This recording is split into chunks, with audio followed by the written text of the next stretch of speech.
Hi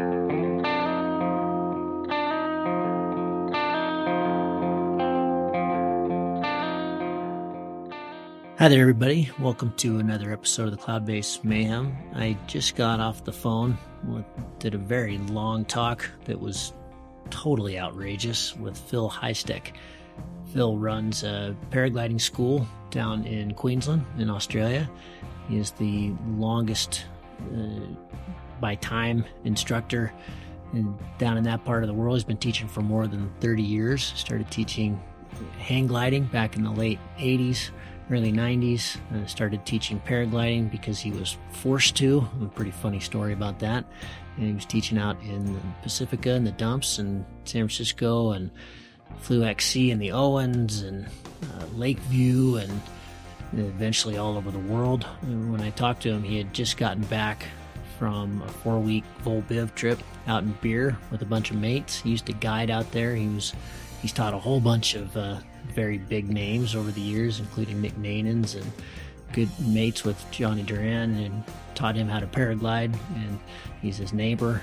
But this is just a riot. We get into some fantastic terrain and talk about all kinds of crazy stories and a little bit of his history. I would have loved to talk a lot more, but this one runs long. It's 2 hours, but it just gets better and better and better. So hang in there all the way through. We get into some fantastic stuff about the lessons he's learned and what he's trying to teach his students. Phil is 65 years old. He's got a fused ankle, and so far this year he's done 171,000 meters of vertical gain of hike and fly. He's super passionate about hike and fly, which he does mostly out in his backyard there in Queensland, but has set all kinds of records and going up hills and flying, and just fantastic. This was a riot. I basically just laughed for 2 hours. And yeah, you'll hear about stories in Bali and a crazy accident, and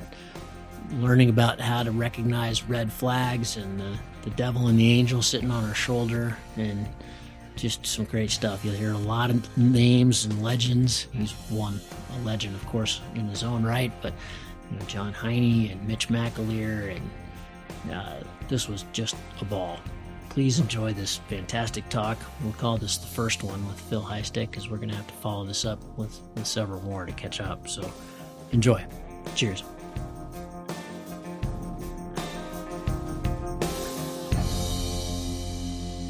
Phil, great to have you on the show. I'm super excited to talk to you about all kinds of things, including your 4-week trip that you just had out to Beer. Sounds like you had some fantastic flying. We were just chatting it up before we started recording here, but I don't know where to start with you. There's so many places we could start. You've been at this game an awfully long time. You were just saying you're the longest. You've been instructing in Australia longer than anybody. If you just put it together, you started in '92, and you were. This is a good place to start. You said you were forced to start paragliding. What does that mean? Yeah, well, good to talk to you, Gav. Yeah, I do think I sort of, when you first suggested I talk to you, I thought you'd asked the wrong person, or you're scraping the bottom of the barrel, because I don't think I'm that. I honestly don't think I'm that special. I think I've been hitting my head against a brick wall for long enough, for just long enough. That's why I'm still here. But anyway,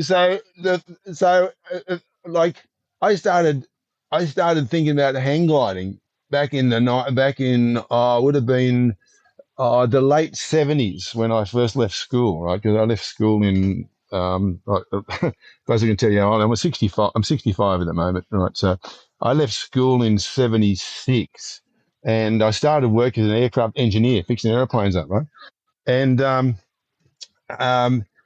And because my father was a commercial pilot and instructor and everything else, normal airplanes, I sort of did a lot of flying with him, but I never had a license, right? Anyway, I must have said a few things about learning about hang, because I remember like my father tried to teach me how to fly airplanes. I didn't like this. It was like drilling holes in the sky with a big propeller, just roaring around, just throwing the air all to pieces, And I really didn't like it. But we lived on this big property. My father owned this 5,000-acre cattle property up in the mountains above town, just actually right near Manila, halfway between Manila and Bendemeer. So where Manila is. So I used to watch eagles, big West-tailed eagles thermaling up, and I thought it was the most beautiful thing watching them rather than aeroplanes flying around making a lot of noise. And I'd sort of read stories back in old Popular Mechanics magazine, that sort of stuff about people making hang gliders and flying hang gliders, and they really, I thought, now that's got to be it. So I'd sort of seen some pictures of people doing these hang gliders, and I must have said, I was sharing a house with these two crazy dudes, and one day I come home from work, and one of them goes, "We're going to learn how to hang glide." And I said, "Yeah, really? Great. Who's going to teach us?" That "You are." And I said, "What?" And they said, "Yeah, you know how to fly. You know how to fly." So anyway, so these guys, they're just crazy, like you just imagine in the 70s, long hair, they were just wild, I owned this big Ducati. I was this crazy motorbike rider. Anyway, so we got the hang glider. They bought this hang glider this was in 1976 or 77. They bought this hang glider from the bottom of someone's house. Had been hanging there for about 10 years. So this is like a 1960s hang glider, and we had no. That didn't even exist then. It's like a handkerchief. It was like such early days. So anyway, we get they bought the hang glider, they put it right on the roof of the car, and we went to find a hill to use. And the only place that they could find that was sort of that we thought was suitable was very fortuitous. It was a place called like the Town Common. It was up behind the hospital. So it was behind the main hospital, right? Just some little rolling hills. Perfect. If you crash, you're in a sweet spot. You just go to the hospital. Very fortuitous. It's so nice and close. You can actually see the hospital from where we were going to go. So we got the hang glider, and we carried across the paddock. And we go, because what I knew, like they had no idea what they were going to do. I just sort of must have fired up their imagination. So I knew you needed a hill and you needed wind, right? I knew you needed the wind up the face, and I knew you need some hill. What I didn't know is you needed a place to land. I didn't realize that you needed. You got two things, right? You just need a place to. Screw it. That's right. Wind and a hill. So we go up the top of the hill, and we're setting the glider up, and there's these bolts and nuts and everything, and I'm just looking at it, trying to work out how to put this thing together and put the pole in here and the pole there and on top. And anyway, so the wind was pretty strong from my memory. It was quite strong. And so obviously I was going to teach him how to fly. And for me to teach him how to fly, I had to fly myself. So so this guy wasn't a harness. It was like one of those little swing seats, a little wooden seat on two chains, like two ropes that went up to the it went up to the. You're flying a swing set. So I get the hang glider. Exactly, he does a swing set, and so I get the hang glider, and I'm in the seat, and I've got this, and I push the nose, and one of those old ones with a really long, like a really short nose angle, like a really So, and I stand on top of this hill, and I push, and I'm standing there looking down the front. And I just push the control frame out a little bit, if you know anything about hang gliding, you just got A-frame.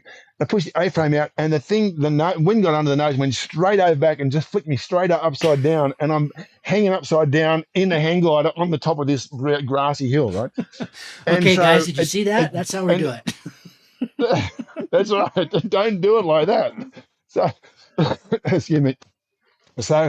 So I ended up bending the king post, which is the post that pokes up top of the hang glider, right? Keeps the wings up from falling on the ground. And obviously we couldn't fly it then because the king post was bent. So very dejectedly, we packed the glider up and we carried it down the hill. And suddenly I got a few little alarm bells going on in my head. And I'm thinking, if I'd taken off, I had no idea what I was going to do. I had no idea how to fly a hang glider. I had no idea I just thought we're just going to take off and you just fly around the sky like a leaf in the breeze, and something would happen. You'd end up on the ground, like magically just a light on the ground and off you go, like so happy as Larry.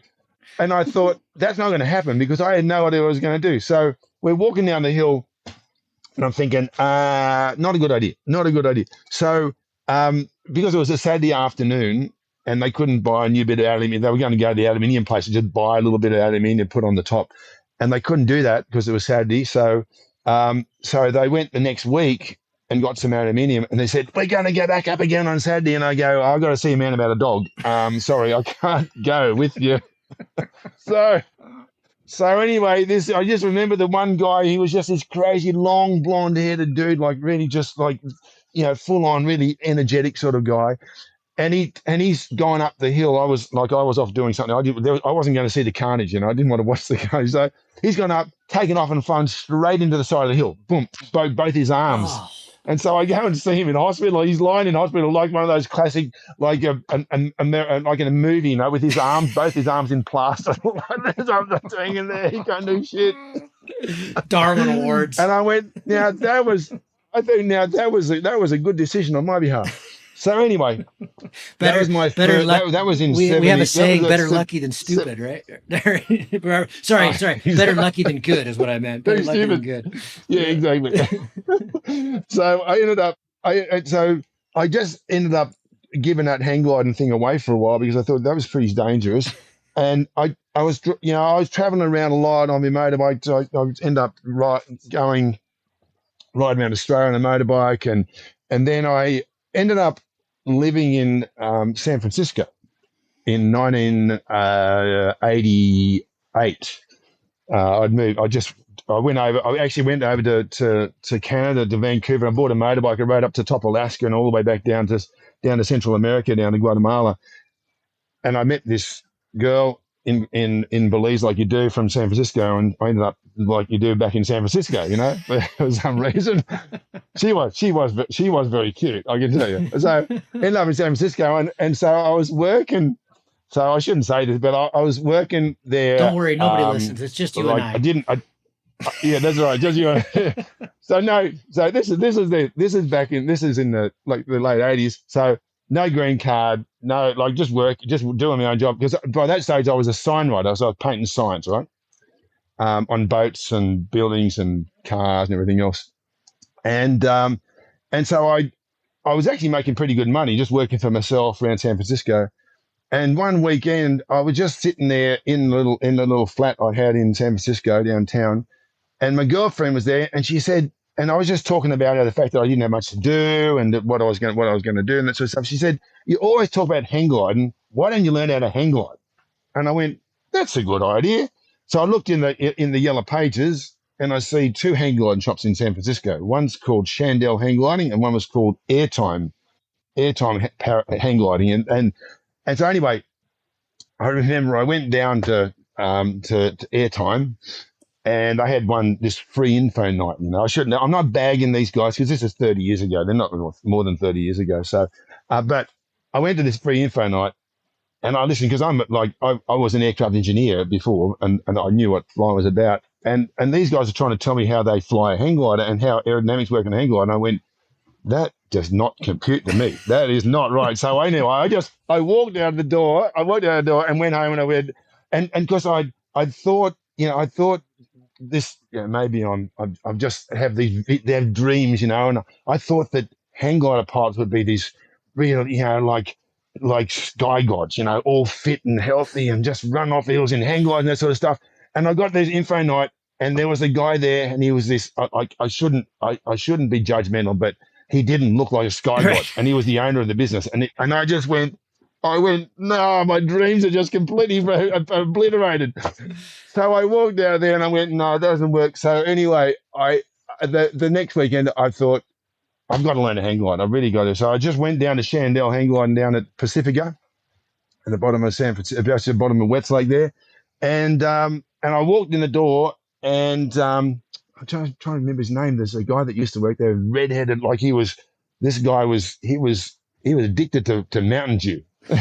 He was Mountain Dew, this drink. It was like the early version of Red Bull, yes. Right? This guy, it was Saturday afternoon, and this guy was wired. This guy, I'm trying to remember his name, but anyway, he was wired, and he was so intense. But I walked in there and I said, teach me how to fly. I put the money on the table and said, I don't care how good you are. You can't be any worse than the other guys. You just teach me how to fly. So anyway, so I ended up so the young fellow who taught me. So this guy that was he was working out. I wish I could remember his name because he was a very nice guy. But the guy who taught me, his name was Andy Whitehill. Now Andy may be listening, but I don't think he flies hang gliders anymore. But he was this Andy was just as intense as this other guy, but he was younger, long hair, like a hippie sort of dude, like full on, and addicted to everything, including sushi. Andy was addicted to sushi. So he was about, I don't know, it must have been the wasabi up his nose that he really like something to do with his nose. Anyway, so Andy and I struck up a really good rapport. We were like really, and I remember, we went out for the first day to learn how to hang glide, and we walked up the hill, and we set the hang glider up like this, right, and put all the battens and everything in it, and got it all going. And I remember I ran down the hill. I started running down the hill, and the glider lifted me off the ground, and it was like a game changer. It was completely like I'd never felt anything as free, and like all the time I'd spent in airplanes and everything else. This was suddenly like the door opened, and I went, "This is the most amazing thing in the world." Right? It almost still makes it. It's so emotional that this is like 33 years ago, and I can still exactly remember what it felt like when my feet left the ground and I floated down the hill in this hang glider and landed okay. I just pushed the bar and I was on the ground, and it was quite amazing that. So when I remember turning up when I've turned up on the first day of the training hill, I looked up and there was this guy flying across. He must have launched off the top of the training hill, right? And he was flying, he's coming down. He landed. Turned out that within a year and a half, I ended up teaching him how to fly because it's one that, when you just figured it out. You get into when you get into a sport or in something and you go, this is where I was meant to be. I was meant to be here. And it was like, everything I did seemed to work. Everything, and Andy taught me a lot. Like he was incredibly good he was very safety conscious, even though he was an absolute crazy guy. He was incredibly safety conscious, really, really, really nice. You have to take him the right way, but if you look at what he was trying to teach you and why he was trying to teach you certain things, it worked so well, So anyway, within a year and a half of learning to fly hang gliders, I was already a basic instructor for Hystek, right? So I was a basic hang gliding instructor. I took my hang gliding instructor's rating, and I was teaching people what they used to call basic, which is just launch and landing. I wasn't allowed to teach them high glides, just launch and landing for Hystek. And are you at this time? Anyway, are you roaming? Are you going to the Owens? Are you flying XC, or are you just a Pacific? Okay, yeah. So interestingly, Andy loved flying XC. Like he was an XC junkie, and so my first bit of flying, my first XC was from a place. Well, I don't know how much time we got here, but forever. So anyway, so Andy decides we're going to go up to a place called Elk Mountain, which is just at the back of it's northwest of San Francisco, from memory, sort of on the way to on the way to Lakeview, northeast, like on the border between northeast. Elk Mountain. It's up near. There's also a mountain called Hull Mountain. So Hulk and Elk were there. Yep. Anyway, we go to Elk Mountain. Right, it was the end of winter, just end of winter. So the snow's all melting. But so Andy didn't have a four-wheel drive. He had this combi. It was a VW combi, right? And so we drove up the tarred road up from the bomb out, which is just a riverbed. And we're driving up, and we get to we turn off the dirt road, and of course now it's covered in snow because it's just end of winter. So Andy goes, well, we can't get the combi up here, so we're going to have to carry the hang gliders up. And the hang glider I'd end up buying from Andy was the exact hang glider, not the same copy, but it was the exact hang glider that Mark Newland had won the US Nationals on the year before, right, or the 2 years, so maybe 2 years before. So it was a Moyes GTR world beater, Okay. right? Yeah, and it was the heaviest, biggest monster of a glider, but it looked so good. And when Andy had given me the option, he said, "You can buy this training glider, or you can buy this glider." Of course, what am I going to say? I'm going to like that training guy, like single surface shit. I'm going for this one here. It's got like 36 buttons in it. It's got everything. It's like, mate, it was so wild. I want the But I thought, Ferrari. no, that's my glider. That's my glider. I don't care how hard it is to fly. I'm going to learn how to fly this thing. So anyway, we're going to carry these gliders maybe about a mile up this dirt In the snow. track in the snow. And so myself and the mate the one that had flown over the top of my head on the very first day, he was still he was at that stage about the same equivalent level as me, because this was only probably a year after, or yeah, maybe no, it might have been a year, be 3 months after I started. I already had this, like, the guy that won the US Nationals. I was jumping way too far ahead for myself. Like, if I knew, like, there's no way now I'd let any of my students do anything like that at all. But I was like, I knew where I was going. I wanted to be there, like, straight away. So we got these hang gliders. We carried up through the snow. We get onto this launch, and the launch is sort of like, because it faced southwest. It didn't have any snow on it, but all the track up there was all full of snow. So we're carrying these guys up, and these guys are so heavy.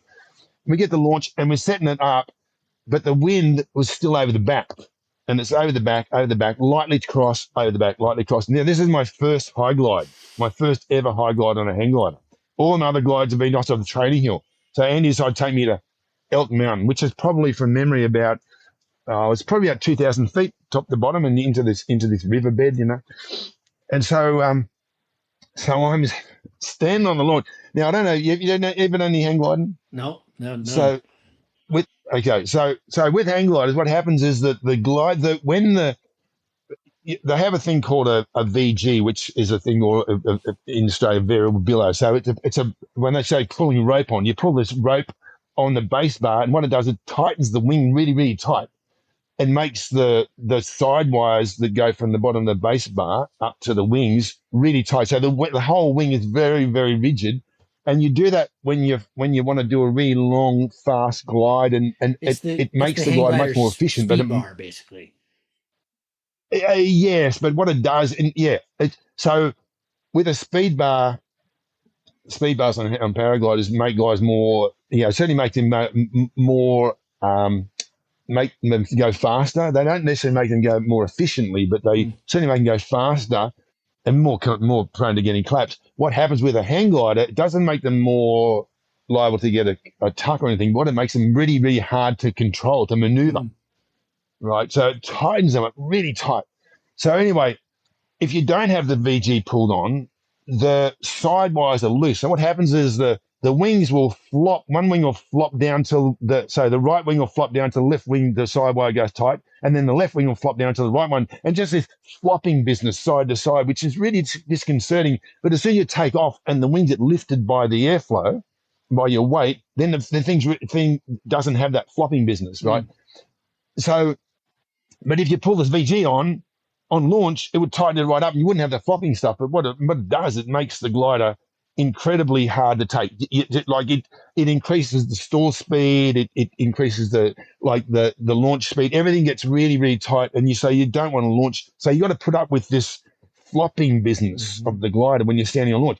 So anyway, I've got this really heavy glider. I've propped it up on my shoulders, and I'm standing there waiting for the wind to come right, And Andy's saying, it's going to come, it's going to come, it's going to come. So I'm standing there because I didn't want to have to pick it up and then run off the hill. So I wanted to get stable, with his wings going flop. And so when the wings flop, they would move. If you held the base bar totally still, each wing, if the wing dropped, if the right wing dropped and left wing went up, or the left wing went down, the right wing went up, the tips would probably move at least a foot. That's how far. That's how much on the wingtips are moving up and down. Like, so there's this hard, rigid base bar you're holding, but these wings are flopping from side to side, and it's really unnerving for new pilots carrying a big, heavy glider to have this flopping business. And then when you run off, you've got to make sure it all goes right as you run on down.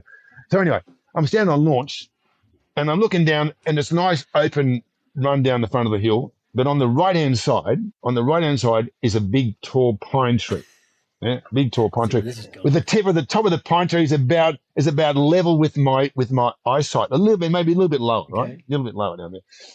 Yeah, I know. Maybe it's probably, if I took a line out, it's probably, so the pine tree is probably about, I don't know, maybe 30, maybe 100 yards down the hill, and fairly tall. So it's a big, tall pine tree. Right? And I ended up, so I'm standing there and I'm looking straight ahead, but looking at the pine tree, looking ahead, looking at the pine tree like this, like you do when you, and I'm looking at the pine. And then it's amazing. It's amazing when Andy finally said, go, I wasn't, he just said, it's on, go. So I started running. That pine tree moved straight across in front of me. I don't know how it did it. The pine tree got legs and went straight out in front of me like this. And I'm just going straight for this, because one of the things with the hang glider, the one thing you don't want to do in a hang glider is run off and push the bar out, because it will stall the wing, right? So you got to pull speed on. So you pull the base bar in as you run down the hill, right? So I'm running down the hill, pulling the base bar in, and this bloody tree has come straight across in front of me, right, straight, and I'm going straight for the tree, and I go, holy shit! I went, I just let go of the control. I let go of the base bar, everything. I just let everything go. I went, holy shit! I'm in the tree. I let off, and with a hang glider, if you pull, it's really easy to pull the bar in and go really fast. As soon as you let it out, it goes to trim, and it'll go straight out. And the glider went, just missed top of the tree like this, over the top, and then it just this big dive over the top of the tree and just comes out the other side. I disappear from view from where Andy. So he's looking across, sees me going towards the tree. And he just goes, I close his eyes, and then suddenly I'm just disappeared because he can't see me behind the tree. But I'm just going, and I'm flying down towards the landing field going, I was so scared. I just pulled the bar, and there's like flames coming on the back of the hang glider. I'm flying down towards the valley, just screaming down there. Oh, I don't want to do this shit anymore. This is crazy. So afterburners. And I got to the bottom. I ended up doing it. I did a landing where I dropped the nose as I come in, because I skidded along the gravel. I was just so wide and nervous from what had happened with the tree. Then it turns out that Ofer, is what I've named Ofer Brewers. He ended up being a really good mate of mine. The guy that I'd seen him fly on top of my head when on the first day of the training, and I'd carried the hang gliders up. He took off and went straight back and landed and crashed into the side of the hill in some trees. So I spent all the afternoon trying to get him out of the trees way down the front of Elk Mountain, So anyway. Your first trip to go XC was super successful. That was the first hog ride. So anyway, so then we go to Lakeview. So most people know about Lakeview. Yeah. It's a pretty amazing place. It's very famous for the glass off they have there. And we went up. There's some hill was about 20 miles to the south of Lakeview, and I'm trying to remember the name. I don't think they fly there anymore. They don't fly Lakeview at all anymore. But anyway, we went up there on that. Don't they? Yeah, I mean, I haven't heard of anybody flying there in ages. They used to have comps out there all the time and stuff, and we've been trying to get a comp organized there forever. But that's where we ended that Sierra trip I did back in 2012 with Antoine Laurens and Nick Reese, and so we ended in Lakeview, and it just looks amazing. I don't know why nothing's happening. Oh, it's amazing. The glass off there is like mind blowing. I can tell you a bit more about the glass off there, a few things that happened in that glass off. But it is just because you've got Mount Shasta up the back there, and you've got is it Mount Shasta up the back of the valley there from Lakeview, I think. Yeah. Anyway, it's a big wide valley that produces amazing glass off. So anyway, we went up to this hill. We were going to, and this was going to be my first XC flight, right? First time I was going to try and thermal and fly somewhere. So I was going to fly from that hill to Lakeview, anyway, I took off. I'm on this glider. I can tell you that when you pull the VG on, it's so hard to control. But if you're trying to get the max glide out of the thing, you pull the VG on. So anyway, I'm coming down towards Lakeview, the township, and I'm getting really, really low, so low, and I was so focused, like you get so focused on just like what you're trying to achieve, which is get to there. your goal. Yeah. But you don't have any idea how you really lose sight of how high you are, where your landing fields are, everything. So anyway, I almost landed on the roof of the supermarket. I was so low, like I just missed the roof of the supermarket over the car park, and there was this like some sort of farm field on the other side of the supermarket car park. And as I came into the landing, I realized that VG was still on the glider. It was full on. And this glider was notorious for being almost uncontrollable when you had the VG on. And I came in for the landing, and because I then realized that the VG was still on because a big long rope tagging behind me, but I was too low to even let it off. And as I coming in, I got this, it must have been a dusty coming through the paddock, and I got picked up, way up and just slammed like wingtip straight into the ground. On the like side? So hard. And it On the side? on the side. Oh, So that just went God. side slipped. So I must have gone up maybe, I don't know, maybe 10 meters up in this dusty, and it just slammed into the ground on the wingtip, right?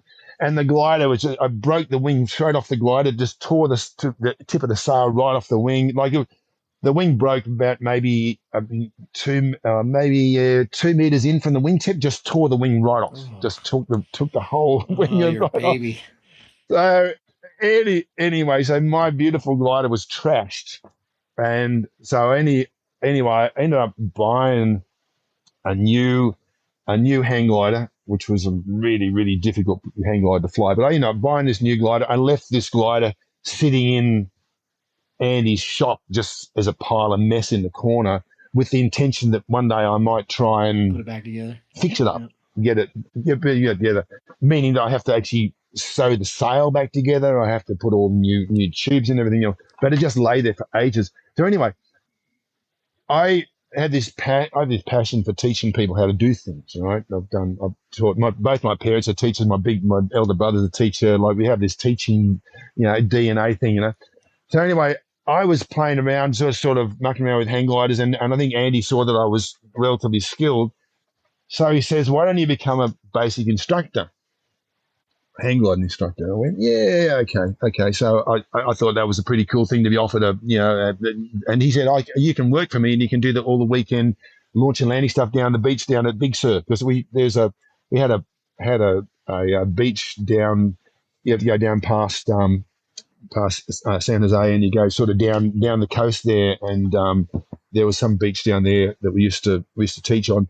So I'd drive down there on the weekends in the morning, and I'd teach hang gliding and come back. And anyway, Andy had this is in about 1990, I suppose. I know I lose track of years and dates and that sort of stuff. But not long after I'd started teaching hang gliding, I was a hang glider pilot, and I was obsessed with hang gliding. It was the most beautiful thing to do in the world. Like hang gliding is actually an amazing thing. If you ever get a chance to fly Oh, I one, know. they're beautiful things to The whole fly. prone thing is very And compelling. they're beautiful. And also, so in this time, I'd also flown I'd gone and flown the Owens. I'd flown to Telluride. I'd flown at Point of the Mountain. I'd flown a lot of places, all west Were coast you US were you stuff. were you But I'd start were done you getting into comps at this point and that kind of thing? Like the yeah, I okay, was flying comps. Yeah, I okay. was flying comps. I flew in they had a big comp in the Owens. They had a big comp in the manufacturers league meet at Telluride. Also, they had one at a place called Dinosaur. I flew there at Mm. Dinosaur, which is right on. I think Dinosaur's on the border of Yeah, Utah yeah, Dinosaur and National Park. Yeah, yeah. So there's a big comp they had they still fly there. that. Um, and there was another place. so many different places there. But we did a fair bit of flying around Salt Lake City as well. Anyway, um, so Andy came to me one day, and so Andy he went on a holiday with his girlfriend to Europe, right? And he came back and he said, there's no hang gliders there anymore. They're all paragliders. And what had happened, I'd seen, like, people had been playing around with paragliders in San Francisco. They weren't allowed to fly at Fort Funston. So Funston is a hang glider site. You do not fly paragliders. Funston is like, it's so rigid there. So, and I was flying the hang glider at Funston all the time. And people used to be launching from Westlake down from what they call the dumps, which is just down, if you go south from Funston, you go down there and you got these little dunes, that sort of stuff. Anyway, the paragliders would fly there, and they were always getting taken away in ambulances.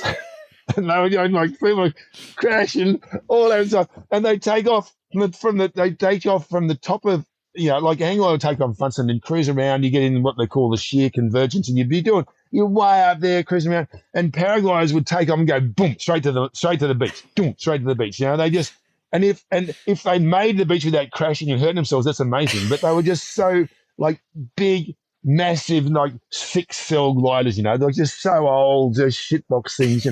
So anyway, they were just a joke. They were a joke. So anyway, but Andy goes to Europe and he come back and he says, there's no hang gliders in there. There's just paragliders everywhere. He said, we've got to teach paragliding. And I said, find someone else. He said, no. He said, I want you to learn to paraglide so you can teach paragliding. I said, no, buddy, I'm a hang gliding pilot and I'm a hang gliding instructor, and that's me. I'm not teaching those things.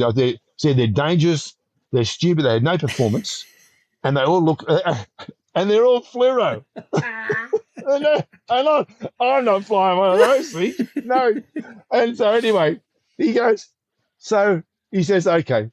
So about a week later, he comes back and he says, I want you to learn to fly paraglider so you can teach, because we need to broaden the scope of the shop. We need to teach paragliding because it was a Chandelle hang glide, And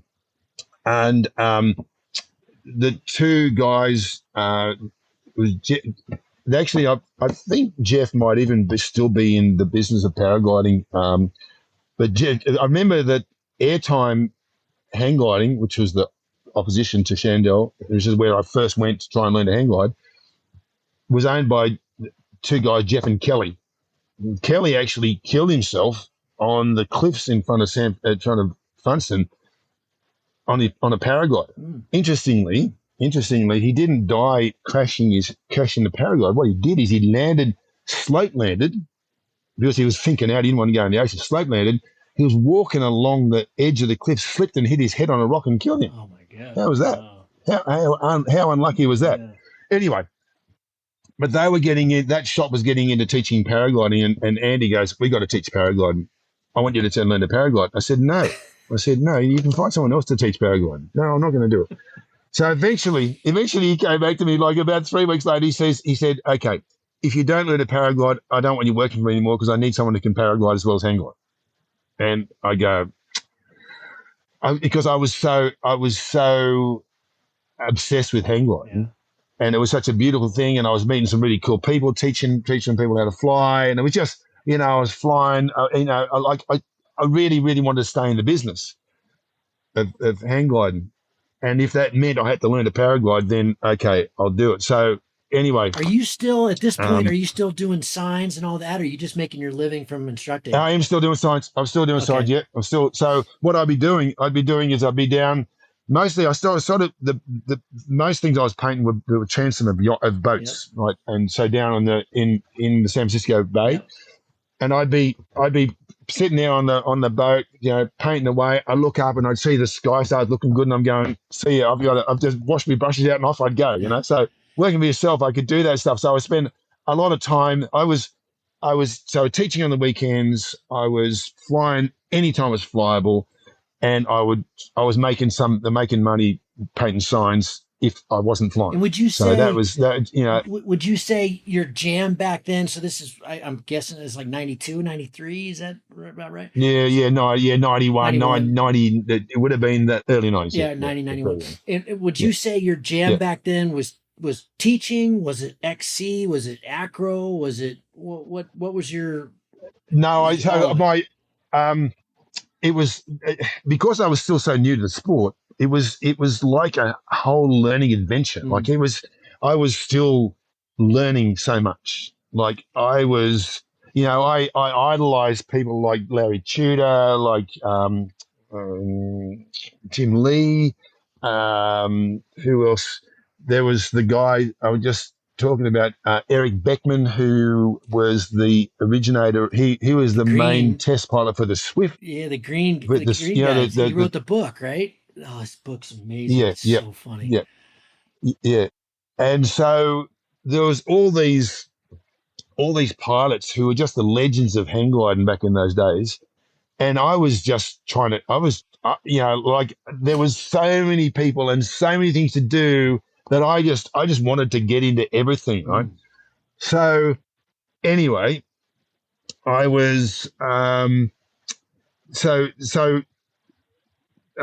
Andy goes, I finally capitulated, and I go, okay, I'll learn how to paraglide if that's going to keep me the job, right? So because I probably wasn't getting paid a lot of money by Andy, I was just, but just into it it. was in it for the love, which is what most people were doing back in those days, more a love thing. So anyway, so Andy goes, okay, so this is sort of like a funny thing. So Andy goes, okay, I'll teach you how to paraglide.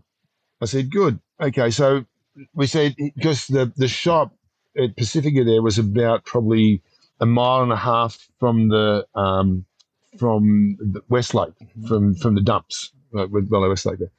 He says, what we'll do is we'll take the car down to the dumps. I'll show you a few things, and then I'll have to come home because I got to come back to the shop to do some to do some more work, and I'll leave you there, right, with the paraglider. Mhm. So, we take the two cars. He jumped in his car. I jump in my car. Now, normally when I go hang gliding teaching, I spend like a half an hour loading hang gliders on the roof of the car, loading harness in the back of the car, tying everything on, putting all the radios, harnesses, the wheels, everything, like this. So we're going to go down to Westlake and have a go at this paraglider thing. So Andy gets this little bag, a little backpack, throws it on his back, puts a helmet on the top, and we just walk to the car, hop in the car, and then we go and we park, and we just his little bag out of the car, and we walk down the beach. Like that's it. It's a tiny little bag. And I went, well, this is that confirms me it's a joke, like because an airplane's going to be big. Like an airplane's going to be big. You don't just like have a little bag. You can't fly a bag. So anyway, so we get to the top of the sort of sandy grassy slope, and like, normally when I get to teach in the paraglide in the hang gliders, you'd spend another at least an hour setting all the hang gliders up, pulling them out, opening them up, battens in here, all the blah blah blah. He gets his bag out of the car, he puts it on the ground, opens up like a minute and a half. He's got the thing open, he's in the harness, he runs down the hill, and he says, "There you go." And he shows me. So this is the old inflation technique. There's a bit of breeze. This is like an afternoon. He grabs the two front. He's got the doing reverse inflation. He's got the right hand to the brake that goes to the right side, which is when you're flying the left side. A left hand, so not cross brakes. So Yeah. brakes that are right, left. So he inflate the glider, bring it up over his head, let go of the brakes, turn around, grab the brakes again, and run down the hill. He said, "That's how you do it." And so he does it twice for me. And he comes up, he says, he gets out of the harness, and he goes, "Have a go." I said, "That looks pretty easy." So I have a bit of a go, get the canopy up, turn around, run down the hill. Left the ground. Just by this stage, I was a pretty experienced hang glider pilot. By that stage, I'd flown the Owens, I'd flown all through, Telluride, that sort of stuff. So I was pretty comfortable flying. But this thing was just a joke. It was like I hardly even left the grass. I was just running down the side of the hill. But I did one run, come back, he said, "That looks good, I'll see you later." So he turns around and walks off to his car and just leaves me with a paraglider. He's given me like 5 minutes of instruction. And he says, see you back at the shop when you've finished. So What, you mean that's not how you do it so now? No, no. Here you go. Here's your P2. Nice job. That's right. Yeah, just give me just load my wallet up, and I'll just give you the license. Up you go. Just do it. Just do it.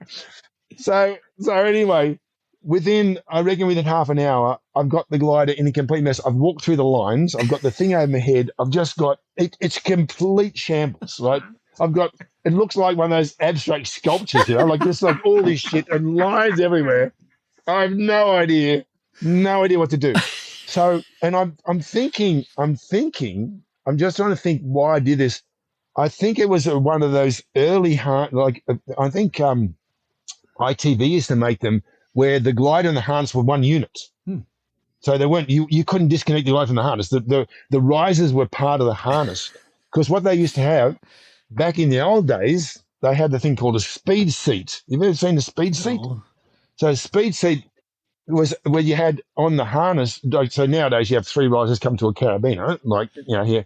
But these three risers came straight down to the bottom of the seat. So the front riser went to the front of the seat, the back riser, and exactly. So when you want to go fast, you'd lean forward, and when you want to go slower, you lean back. That's the trim of the glider, right? And I think this was one, because I remember that it was such a mess, and I couldn't figure out how to take the harness off the glider, and I couldn't figure out how to get the harness through the lines.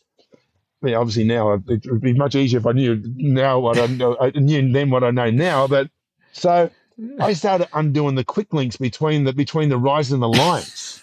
I started undoing all the quick links like this, and then I got this mess where I had those lines everywhere, and I went, this is not working. So I stuffed the glider in the little bag like this, and I put the harness on top of it, and I put it on my back.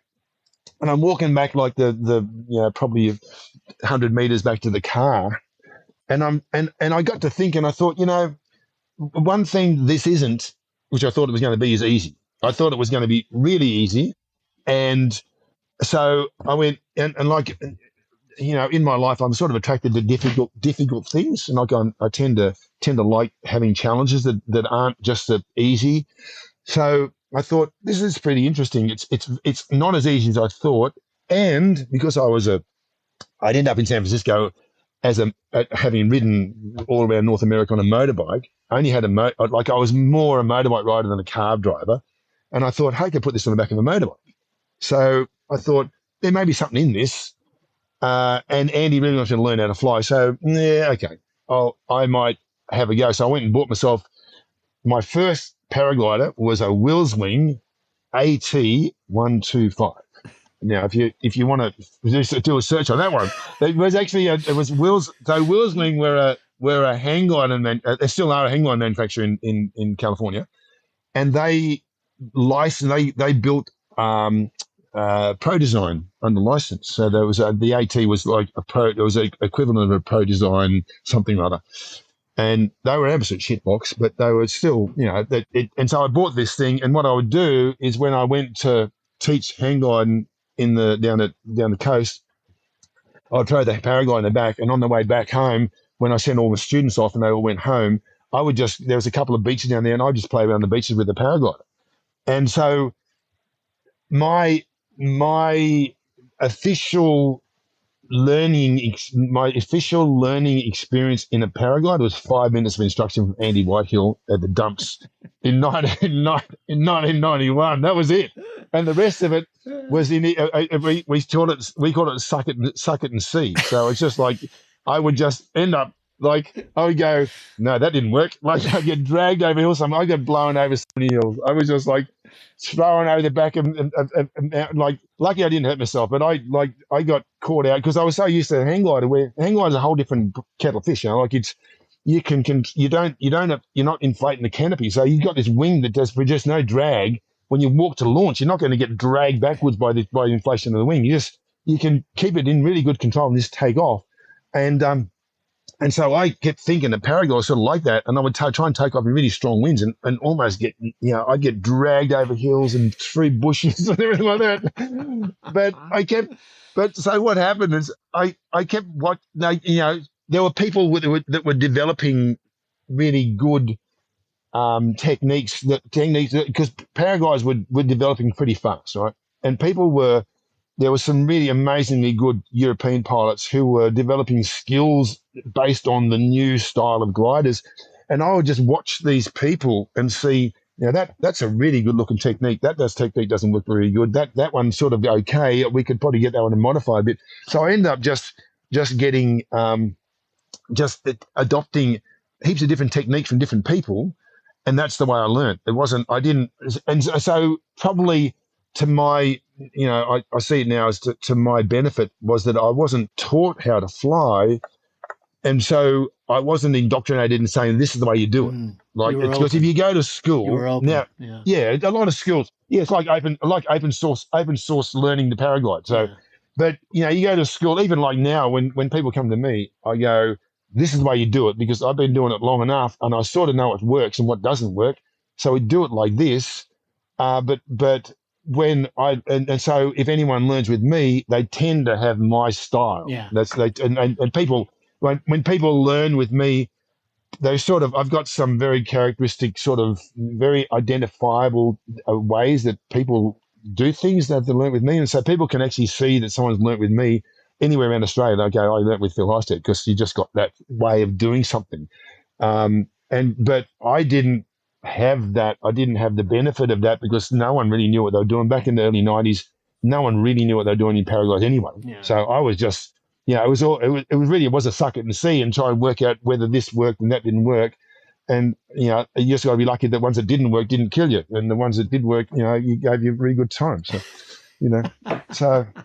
When did you go back to? So that's the long story about the fact that I was actually forced to learn to fly paragliders, and I've been running my only form of income for the last 25 years has been teaching paraglide. Really? I've only taught, that's my only form of income is teaching paraglide. Wow. So I've gone from not wanting to fly paragliders at all to being absolutely obsessed with paragliding. And, and nowadays I do a lot of different stuff in paragliding.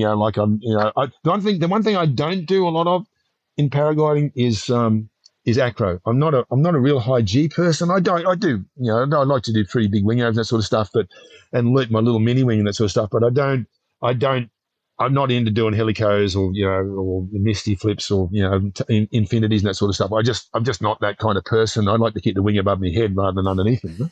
That's, what do you think? Interesting when you talked about, when I was in hang glide and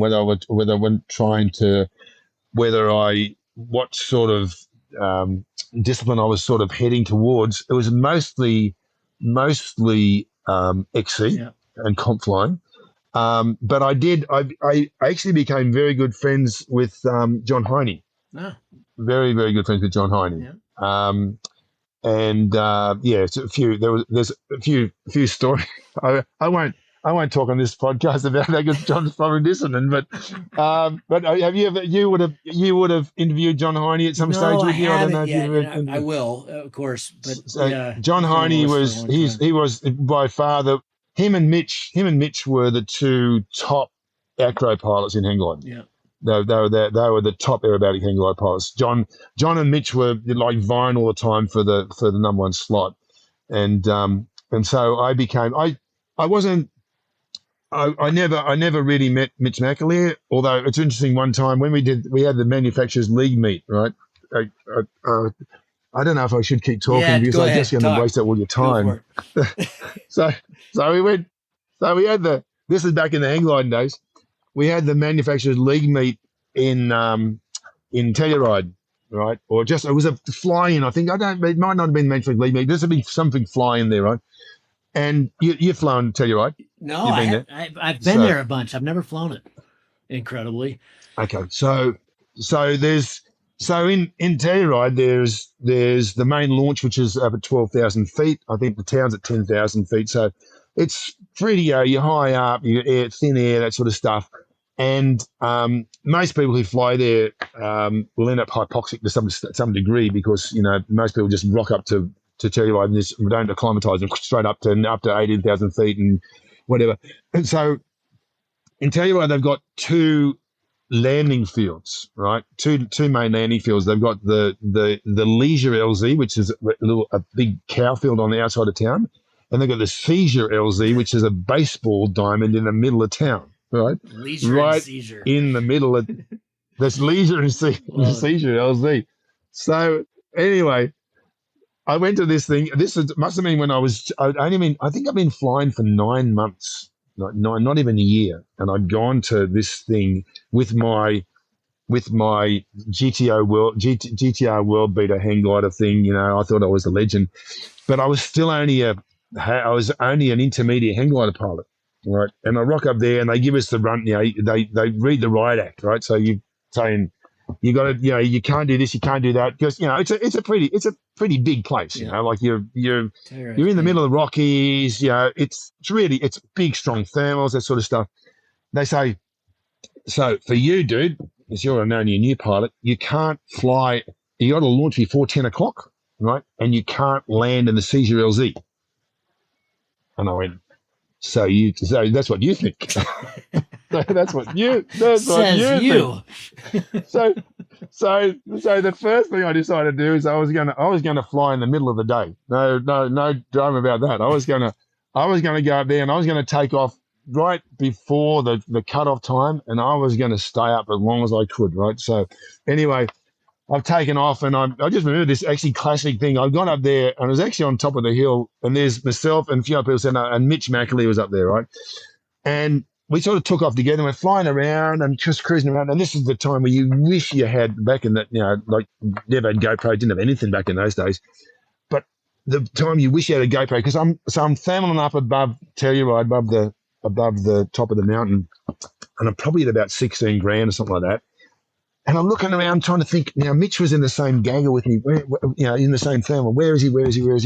I looked to the side, you can imagine in your hang glide looking over to the east, and you got the Rocky Mountains and everything. And here comes Mitch. He's done this loop, and he's right beside me, upside down, like right. He's in the top part of a loop. He's straight up, like I'm hanging on, trying to thermal like this, and Mitch has done this big dive. He's come over the top, and he's straight upside down, right beside me.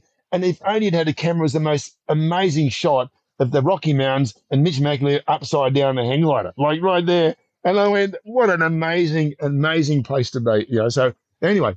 What a legend, too. I mean, the stories about what he would do in those kind of situations are epic. Unbelievable. He was actually crazy. So anyway, we're getting towards the end of the stay there at Telluride, and I'd been like, I kept saying to myself, I'm going to land the seizure. I'm going to land. Before this finished, I'm landing the seizure LZ. So every afternoon I'd go up there and I'd be watching people land. And now the seizure LZ is right up against the side of the mountain, right? So you've got the mountain coming straight down. And I think that side of the mountain faces north. So it gets it's quite cold there in the afternoons, and so when people come in to land, they would come in because the wind by that stage would be katabatic, and so you'd come in over a little creek. There's a little creek bed, and into the seizure LZ, into the baseball diamond, and because you're coming into a katabatic wind that's coming down the hill, you got a headwind and just come and land, right? So you can come over the town because the town's a fair bit lower than the baseball diamond. Over the town and just like almost land on like a little shelf, like a little aircraft carrier, and land. So I'd been watching people all day, all week, watching them land, picking up skills, tips, where they were setting up, that sort of stuff. I had it all nailed.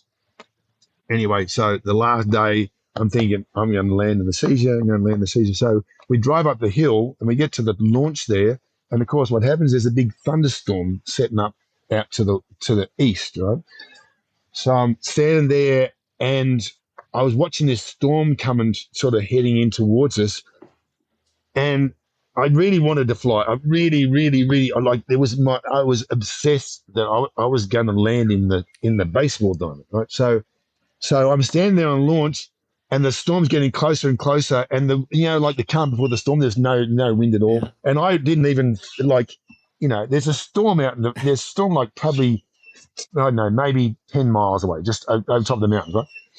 But I'm focused. I'm going to land. I'm going to take off here, and because on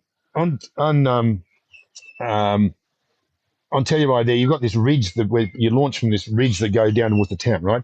And if you go to the east, when you take off, go to the east, you're going out over town. You go to the west, you go out towards the leisure LZ, right?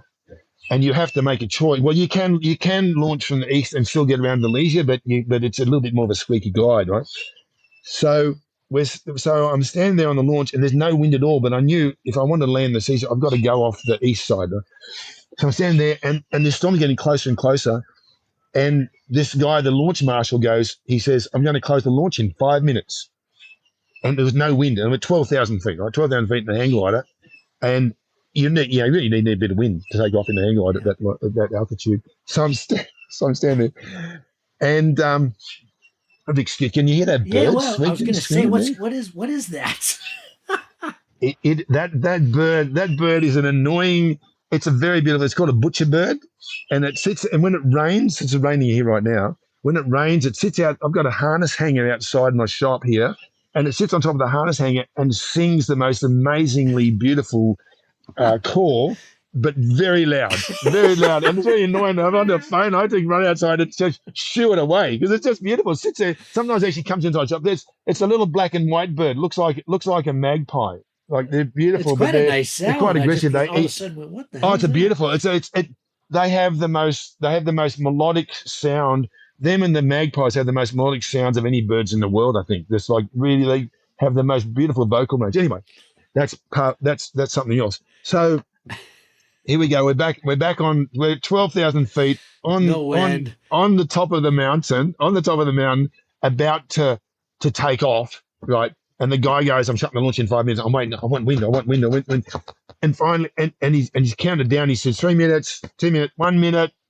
And he says, launch closed. And I just picked the glider and ran like stink. I just ran as hard as I could down the hill. And there's a road, the access roads are probably about maybe 30, 40 yards down the hill. You had to go. And I ran down and dove over the road and almost hit the ground again, running down the hill, just because by this stage I was pretty good at launching the hang gliders, but I had to run so fast. So anyway, I got off the hill and I'm flying out towards the town, and I'm going leisure seizure. Like you have the idea you're going to land in the hard landing field, but they said you're not allowed to do it. And I'm going to do it, but there's a storm, and am I good enough? And am I going to kill myself? And I'm going to look really bad with all the people there, and I'm disobeying their rules. So anyway, I'm flying out towards the landing field. And then I finally I go I'll do the seizure. So at this point here, there was no going back. I had to. You get the point. I have to land in the town. You're landing in a building. Seizure. I'm landing in the middle of town. I'm going to be landing on the top of the supermarket. Yeah. I'm going to be landing somewhere. So anyway, I'm flying out towards the landing field, and then actually, so on this flight, I was using this new hang glider I bought after I destroyed my other hang glider at Lakeview. I'd bought this new hang glider. It was called a seed wing sensor, and it had the leading edge material was this very special material that was super, super smooth, like it was like glass. And what would happen is when you flew in the rain, the raindrops would beat up on the leading edge and make the thing stall at a much higher speed, a much higher airspeed, right? What you're better off to have on the leading edge is like ripple stuff, a little bit like vortex generators on an airplane. They have like golf balls have little ripples on them to keep the airflow connected to the. It breaks up the laminar flow a little bit and makes a little bit of turbulence on the top. So this glider was very renowned for hating being flown in the rain, right? So, and it would just even at a trim speed, like you're flying at trim, it's just trying to stall all the time. So you keep flying really, really fast. So I'm flying out around the town, thinking now, okay, I've got the landing field all sorted. I'm just going to go in and I'm going to land, right? So I'm flying around, and suddenly it starts raining on me, and I'm flying over Telluride at 11,000 feet in a glider that wants to stall at about 45 mile an hour, right? And so I'm thinking, okay, I've got to suss. Then I realize that this storm is pushing a gust front up the valley towards the town rather than the katabatic coming down the hill. So now rather than the landing that I'd worked out for the last week is pretty blown out of the water. Now I've got to approach from the side of the hill, and the landing field, the baseball diamond, is really small and right against the side of a tree covered, it's pine tree covered mountain, right?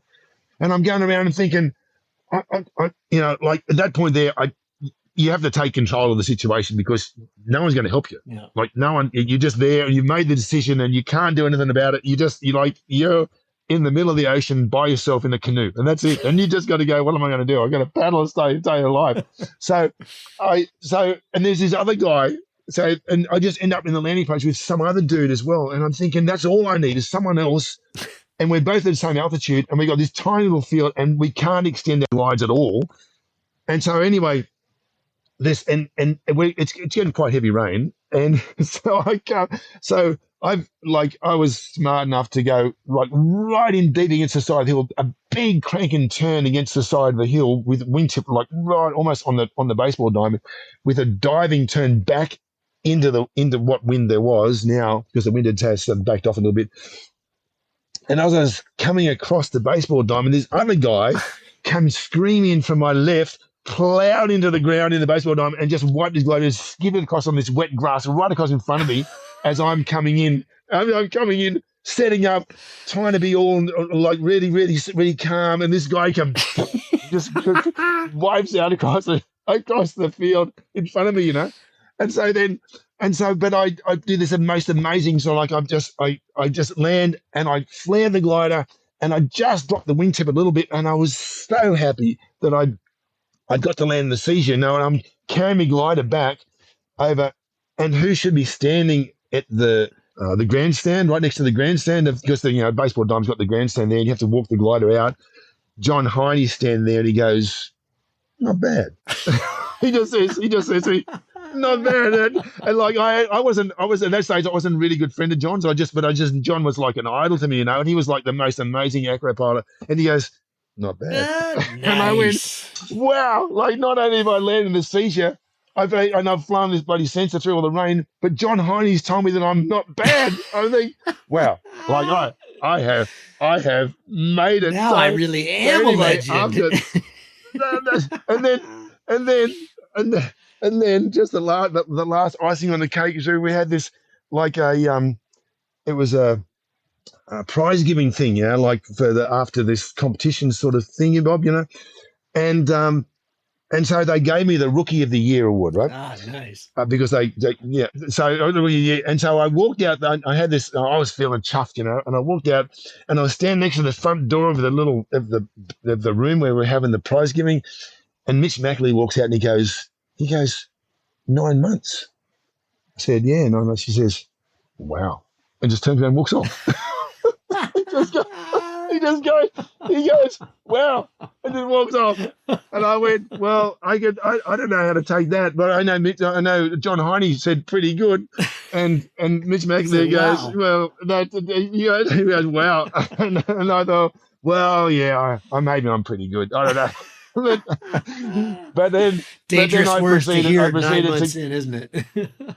But I proceeded to get myself in a lot of shitty places after that, probably because I thought I was pretty damn good, and end up like getting myself. I was very lucky that I was pretty lucky to survive what I was doing, because I wasn't being really stupid, but I was flying in places that were really radical for my skill level. I still didn't know enough about the atmosphere, which is what's really important when you're flying a paraglider or a hang glider, is to know more about the air than is about how to fly the glider. Yeah, sure. That's the most important thing, is understanding the atmosphere.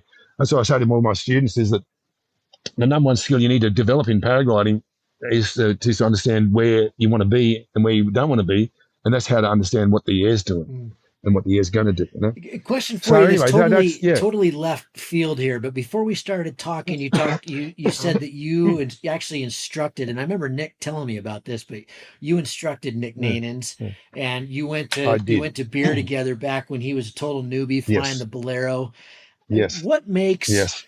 I would imagine Nick was a terrific student. We went on to see all his incredible accolades and flying all over the world and all of his bivy Yeah. expeditions and incredible exploits. And, what makes, let me try to rephrase this. You have taught a lot of people for 30 something years. You've taught everybody.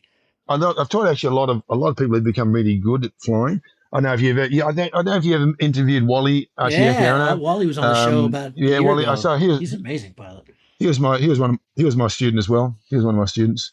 So what Wally is a little different than Nick. Nick's just a bit. Wally's very organised. Wally's an amazing pilot. Like he's so, and I admire him so much for how his ability to organise things and to be so so good at flying, but so good at teaching and so good at everything. He's amazing. He's a really good mate of mine too. But with Nick, um, the thing that I really learned from him, because I've done quite a few vol-bivs with him. We did quite an amazing few days down in Tasmania, probably 3 years ago. Just him and Nick and myself. We went down there and did some vol-biv through the ranges down there in southwest Tasmania in absolute tiger country, like crazy stuff. But that's for another time. But and then I did a vol-biv with him in Pakistan, just a really nice one up towards Spantic. And so the thing that really that I learned from Nick was Nick's amazing ability to not get stressed in stressful situations. Right, that's what made Nick the pilot he is. Because what he would do, so what most people do is they have a plan A, and they have a sort of a plan B in the back of their mind. They go, well, that doesn't work. So Nick would always have a plan B that was just as organised as the plan A. But the thing what happens too is that sometimes when it goes from plan A, plan B, if plan A is not going to work, plan B it has to work. If that goes pear shaped, because the conditions change completely, most people lose their shit. Yep. Most people they go, like suddenly the stress comes up and you don't think straight and you start making really, really bad mistakes, right? The one thing Nick always did is he was able to just think completely clearly about the next step to not get himself into trouble. Yeah. And because with flying, it's so much a mental game. Like it's an amazing mental game. And if you don't, and most people can fly in a lot of conditions if they keep their mind on the job, right? And the thing with Nick is that even if things were going wrong, he was able to keep himself completely focused and work out a plan. And so there would be times when I was flying with him and I go, what are you doing that for, dude? Like, why are you going over there? But he'd go over there and it'd work out because I would get really stressed. I remember we were in Pakistan doing a vol-biv and we were flying back towards Karamabad, which is where we were staying. And after we'd done the vol-biv the night before, and I sort of misread the valley. There was a big steep gorge we had to fly down to get out of this valley, and Nick ended up like really low in this valley getting trashed. I happened to get a good climb, and I was way up on the top of the mountains. I was looking down. I'm thinking, what's he going to do? What's he going to do? So I didn't want to let him. I didn't want to get him. I didn't want him to leave me behind. So I just, even though he was down low, I pushed out and sort of got down to where he was. But we both got stuck in this quite strong valley wind. And I was looking, I thought there's just rocky gorge down below, this glaciated river, just massive big boulders and sort of stuff. there was a landing field that we could take and got further back down the valley and landed, but it was still big boulders. And I had this idea. I said, I'm going to push down the valley and try and get out through the end of this gorge to a big open river flat. And Nick goes, that's not going to work. That's not going to work. He said, the wind's too strong. He said, we're just going to land here on the side of this, like this scree slope was so steep that when you stood on it, you just couldn't even stand it. You just slide down the scree slope. But to him, as a landing field. And I didn't even look at it as a landing field. I was getting stressed because I was, it wasn't what I thought was going to happen because like the conditions weren't as I thought they were going to be. But Nick calmly goes, nobody's going to land over here. And we just went and landed on the side of this scree slope, sort of slid down to the little road at the bottom and packed up and walked out. And that's the sort of thing when you fly with Nick, he would always have another plan. Yeah. Always. And he would never get stressed and very, totally independent, totally self-sufficient. He would never need anyone to do anything for him. Yeah. Like as far as like he would be happy to go. Like when I first taught him, the first thing he did is went back to New Zealand with his little Bolero and started flying in up, doing hike and fly and try and do vol-biv up in the mountains. And he'd only been flying for like a month and 2 months. He come back to me. He says, "How come I go backwards in valleys?" And I go, maybe the wind's a bit too strong for your Bolero. Oh, okay. Yeah, amazing style. I think didn't phase him at all. I think he was the first one that I heard say. I mean, we all think this, when you're talking about plan B, plan C, that kind of thing. But his whole thing for, when it gets rowdy or stressed, he's got kind of a series of things. One is just turn your variable off. That reduces a lot of stress because it's making all these crazy noises, screaming thermals and massive sink, and just turn that off. And then the second thing was, if it's gnarly where you are, go fly somewhere else. It's in other words, it may not be really great to land because the valley winds are cranking, or you're like you say, you're in a storm, that kind of thing. Well, just go to another valley, fly somewhere else. It's going to be better somewhere else. Yeah, no, he's amazingly centered when it comes to stressful situations. Yeah. And I remember like we were in Tassie, and I won't tell you all this whole story, but I ended up having to get helicoptered out off the mountain because I got stuck in inescapable scrub. I was walking, we were flying together. We were heading towards over these mountains, towards another range, and I ended up just making a wrong decision. I thought I'd just land and relaunch when they got better because the thermals weren't as good as we thought they were going to be. And I ended up just landing in the totally wrong place because I thought that's what Nick would do. But Nick goes, no, he just kept flying. He went over the mountain, over down this valley, got to climb in, and went over to the other side to another mountain about 5 miles away. And just ended up over there and end up landing there, walking up the hill and taking off. And because he went to a hill that he could see it was a better proposition for a thermal, even if he got over there low. But I just thought, well, I'll just land here because I'll wait it out here. But he doesn't think it doesn't get in that stressful situation. He would just go, well, I can see a hill over there. It's going to work. Like it's not that I don't know that was going to work. It's that when it gets stressful, I don't think of all the options. Yeah. I don't allow my head to think all the options.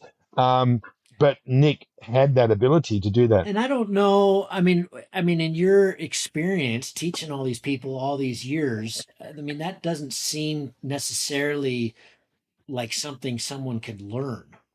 That's just who Nick is. That's not by a long shot. Yeah. It's like you can have all the skill in the world. The interesting thing is that, I don't think Nick would mind me saying this, but Nick isn't the best part in the world, but what makes him vastly better than the majority of pilots in the world is his ability, to fly the glider. He flies it pretty damn well, but his ability to think clearly in stressful situations. Yeah.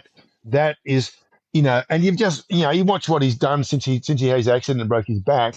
He's just completely calm and accepting of where he is, what he's doing, and moves on and just does something where he doesn't dwell on on things that are possibly going to hold him back. He just goes, well, there's an option, there's an opportunity there. I'm just going to take that, you know. And it's incredibly inspirational when you see people like that. Like that does, you know, he inspires me and he inspires a lot of people in the world. You know, Nick, he's an amazing man. Yeah, really, really yeah, is. truly. And Phil, another thing, I know you're super into hike and fly. Craig was telling me you're breaking all these records. You're 65 and you're just chasing it super hard. I can tell the way you talk. You've got an insane amount of energy. But at the same time, you know all these years of teaching, and you came up through the sport when the carnage was massive, and then I don't know, is it backed off? Is it worse? But you know, you've seen a lot of good, a lot of bad. How have you maintained the level that you've got for it? I mean, you know, the passion, the energy, the stoke. Well, yeah, well, I suppose the good thing nowadays is that there are a lot of facets to flying, a lot of offshoots to paragliding you can do. Like back in the old days, we just, you know, lobbing off top of the hill and just gliding the bottom, and it got pretty boring after a while. But you know, now you can do you can do hike and fly, vol-biv, acro, speed wing, mini wing, XC. You can do so many different things, and you know, I do have a bit of a some people say I've got ADHD. I don't know. I don't think I do, but I do tend to go from one thing to another thing pretty quickly. But you know, like, so what I do now, like I was a comp pilot for quite a while. I flew a lot of comps. Never won. I was never Australian champion because I'm just not. I don't have the mindset to be a champion XC competition pilot because I'm just not. If anyone who knows me, I'm not organised at all with instrumentation. Like instruments and me just don't mix at all. I just okay.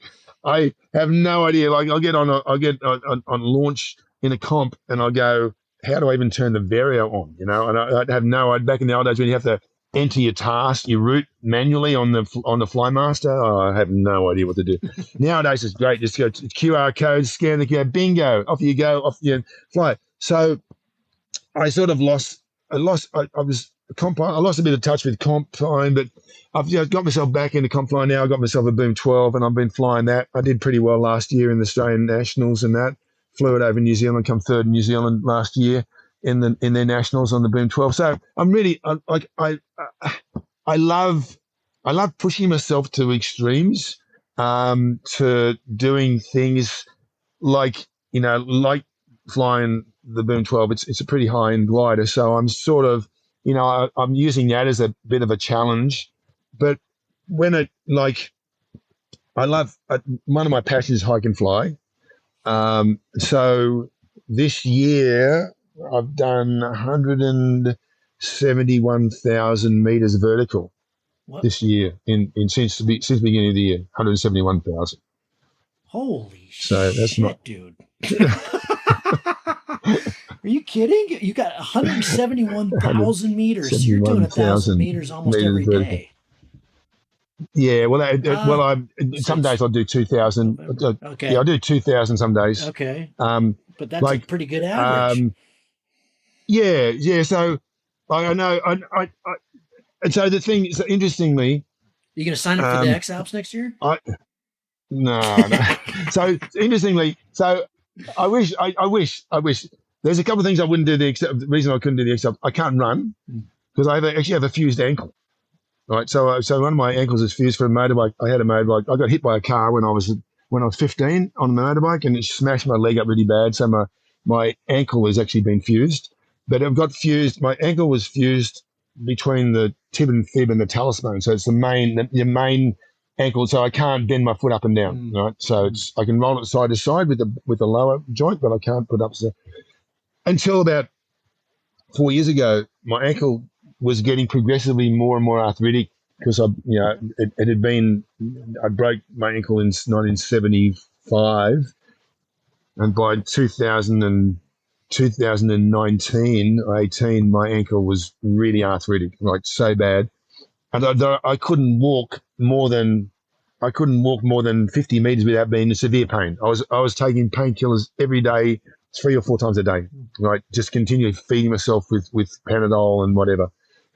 And the reason I didn't I'd been told by a doctor years ago to have my ankle fused, but I didn't want to have it fused because I thought it would stop me from walking. And I could still walk, even though I had painkillers. I could still walk, but only 50 meters or so.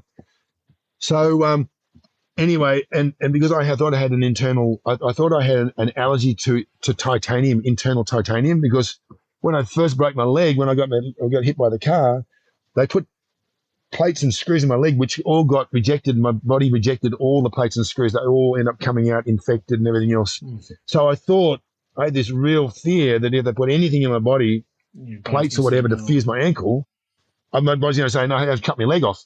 So I ended up getting an internal, I found there was only like 4 places in the world you could get an internal allergy test for titanium. And one of those was in Geneva.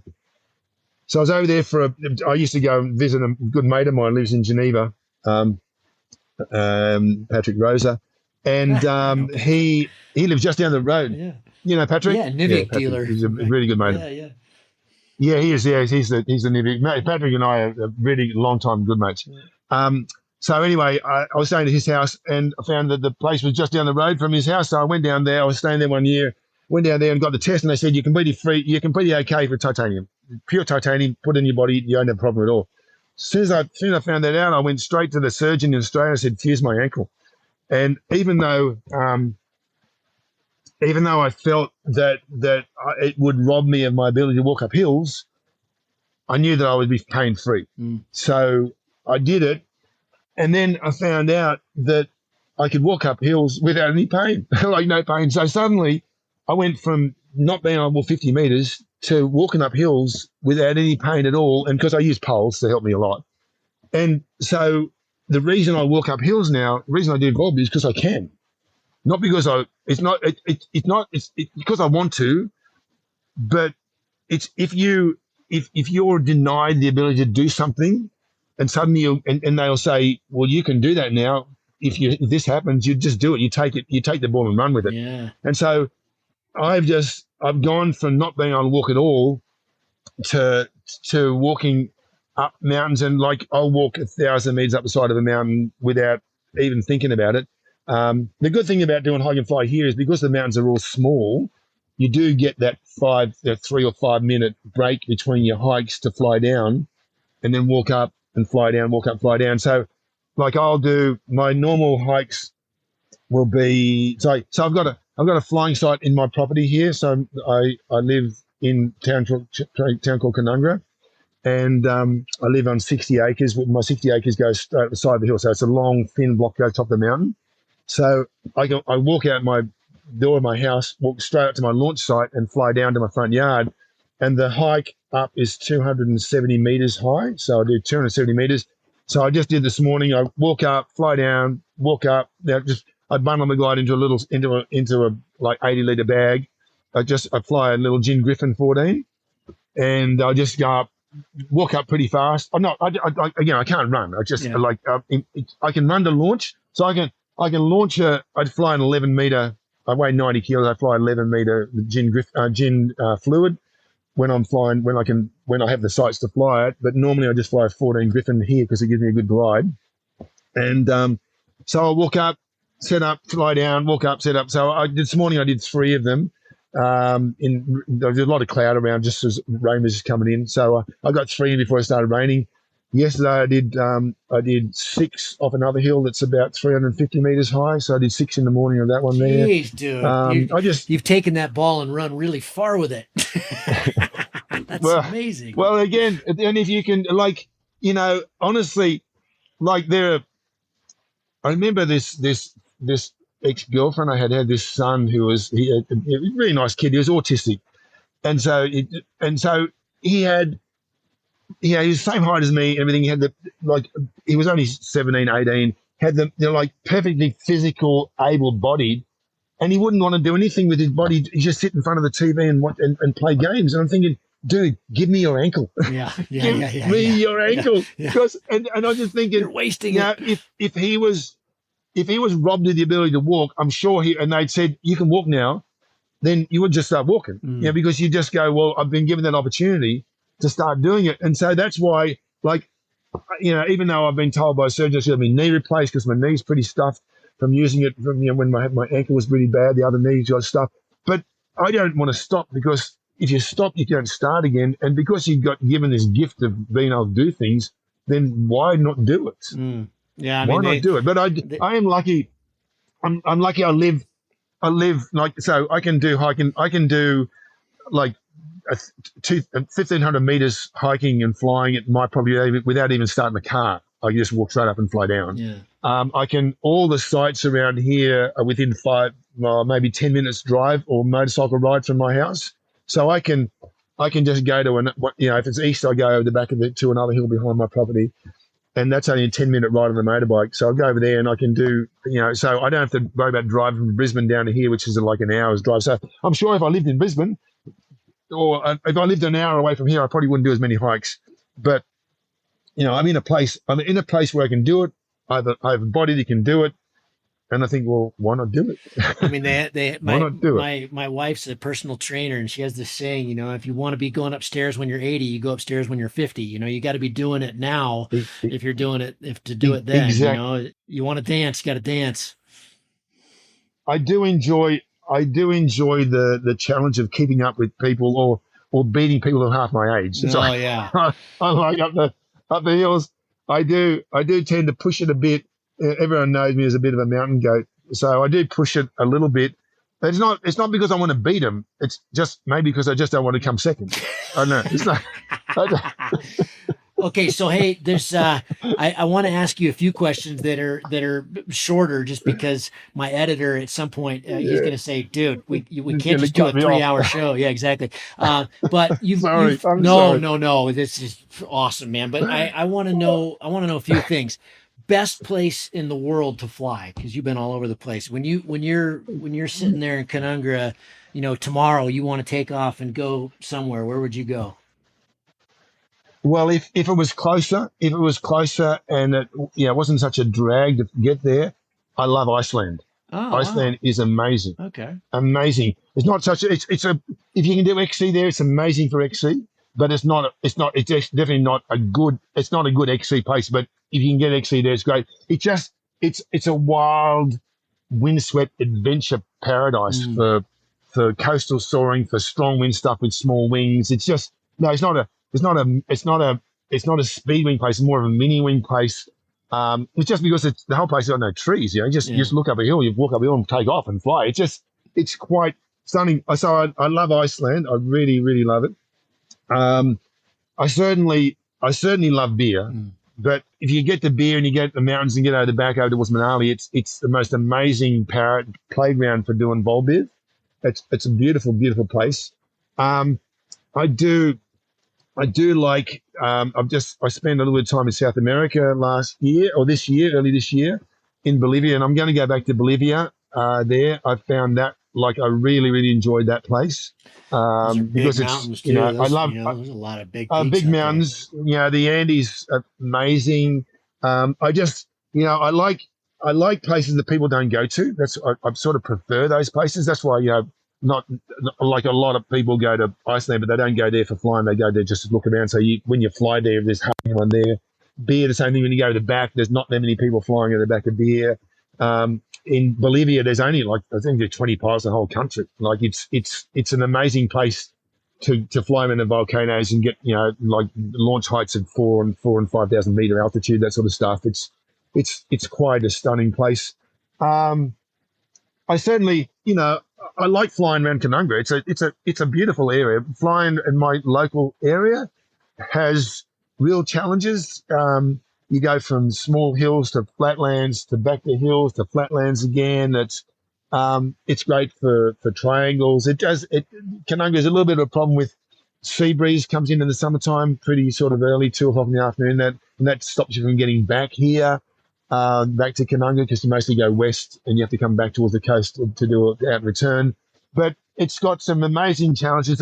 It's like everyone goes to Manila when they come to Australia, they tend to go to Manila. But Canungra, it's just the launches aren't very high. They're not very big launches because we try and keep ourselves sort of low key as much as we can. But it's an amazing place for flying for challenging yourself to fly cross country here. It's really nice.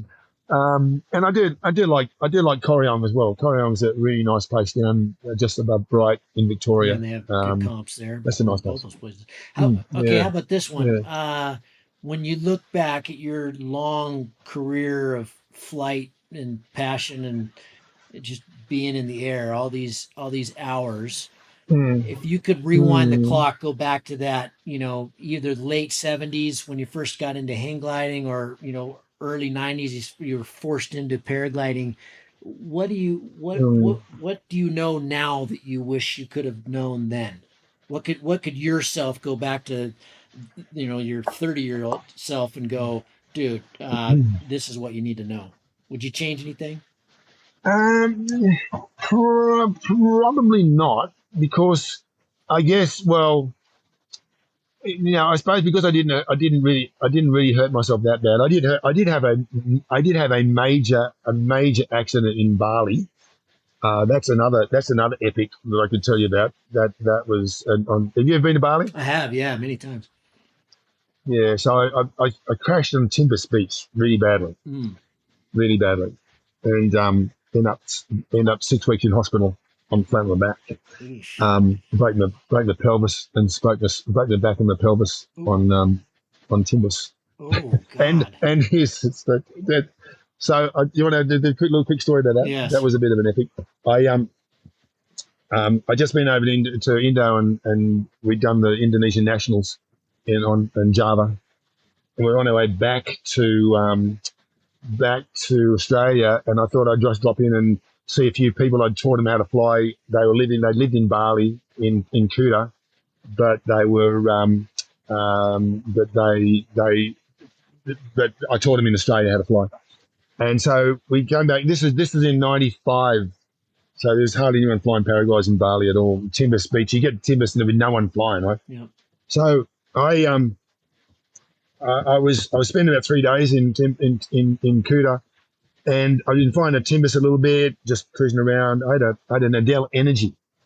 I don't know if you've ever heard of an Adele Energy, but they were one of Mr. Jin's last designs for Adele. Yeah. Anyway, so and so I'd heard about this site called Chandidesa, Yeah. which is up the coast. So I went up there, got there, no one flying there. Found where on the side of a hill there was some old old terraces. Took off, had a beautiful flight there. The last day of the last day of my stay in Indo, right? And so I was flying there the day before, and I had to get back to Kuta to get my flight at 11 o'clock that night to back to Australia, right? And I'd rented a little motorbike, and I was at Chandidasa on the motorbike. So that morning, I got on the little motorbike and I was chuffing back down to Kuta, and I coming into Kuta about 2 o'clock in the afternoon, right? And I was coming in there. This is a good story about listening to yourself and what you should do and what you shouldn't do, right? So I'm going along the motorbike and I'm coming towards, and so I'd come second in the Indonesian Nationals, second to a guy by the name of Charlie Filet, a good mate of mine at that time. And I had this paper bag full of rupees. Like the amount of money they gave you for winning this, for coming second in the comp, was, I had this massive bag of money. And so I'm coming in, and so that bag had been left at my friend's place in Kuta, where I was staying there for a couple of days, and I'm riding back into Kuta on the motorbike, and I'm thinking, I've got my glider back. I might go and have a quick fly at Timbers before I go back to Kuta. And I'm thinking, I should go and buy my girlfriend some presents with the money I made. I think I should go flying. I think I should go and back and buy some presents. Maybe I should go flying. I'm going towards the point where I've got to do a right-hand turn to Kuta or go straight to Timbers. And I'm going along, and it's getting more and more intense. Do I go buy presents? Like the airplane's leaving at 11 o'clock. Like, and so I made the choice. I'm going to go fly. So I ride up to Timbers, and I ride the little motorbike across the dirt to Timber. No one there, of course. This is 95. No one flying. Perfect, on like a train, right? Mm-hmm. So I get me, and by the size, I've been teaching for 4 years, 3 years. So I was, I was reasonably skilled at flying a paraglider. So I take off from Timbers there, and I'm going left along the ridge there. The wind was a little bit cross from the left, right?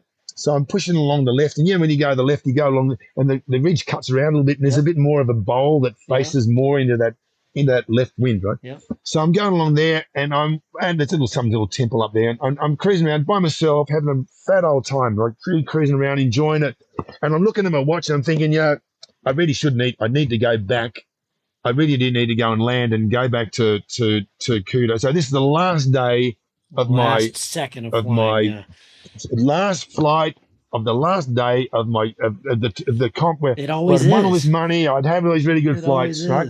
And I'm flying, so I flying back towards the launch, and I'm going to top land, and I've got this glider's got. It's the old Adele Energies, an old comp used to have trimmers and a speed bar. Mm-hmm. So trimmers and a speed bar. So, and I'm an old hang glider pilot.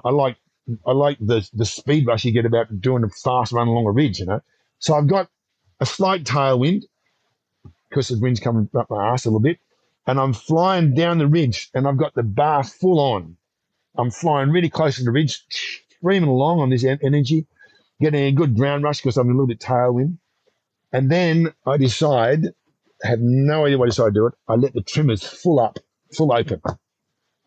So I've got the speed bar full on and the trimmers full open, which doesn't do anything in coastal air until I go just past launch, where they've now got that big hotel complex down the bottom below the right-hand side launch. Yep. But back in those days, it was seaweed farms and some little paddocks down there. And this used to kick off thermals there, and it was still a bit thermic.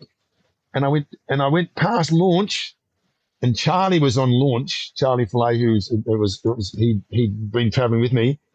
We'd had a little bit of an argument, and that's why we didn't turn up on the hill together. I didn't want to know about him anymore. But I went past launch, and he's standing on launch, and I just waved at him, went past launch. All I was going to do was going again down the ridge. I was going to do a left-hand 180, come back and land. Yeah.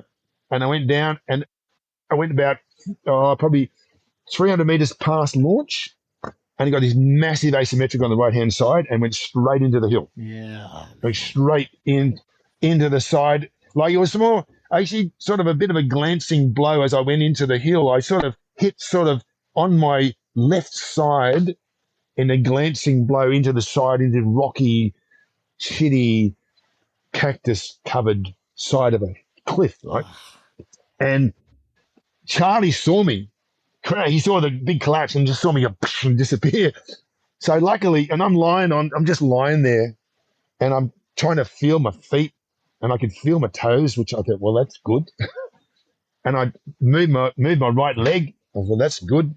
I couldn't move my left leg at all. Like my left leg just wouldn't. I could move my left foot. I couldn't move my left leg. So I end up. I was lying there thinking, that was really stupid. That was really stupid. I'm in a lot of pain. And then, so Charlie takes off because he couldn't get to where I was by walking. So he took off and flies across and lands right where I was. And, Katut, who runs the paragliding, he runs a tandem business there on Timbers. Anyway, he's been there. He started his business that year that I crashed. He was actually there as well. So Katut and Charlie turn up with me. I'm lying in my harness on the side of the hill. So they pick me up in the harness and throw me in the back of a little Suzuki Jeep. And I'm just throw me in the back of the thing and then dancing down the road. Bam, bam, bam, bam, bam, bam, bam. And we get out. Ouch. I have no idea what's wrong with me.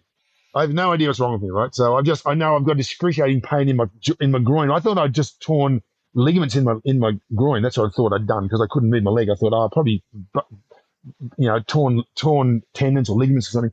But anyway, take me to a doctor on the way back to Kuta.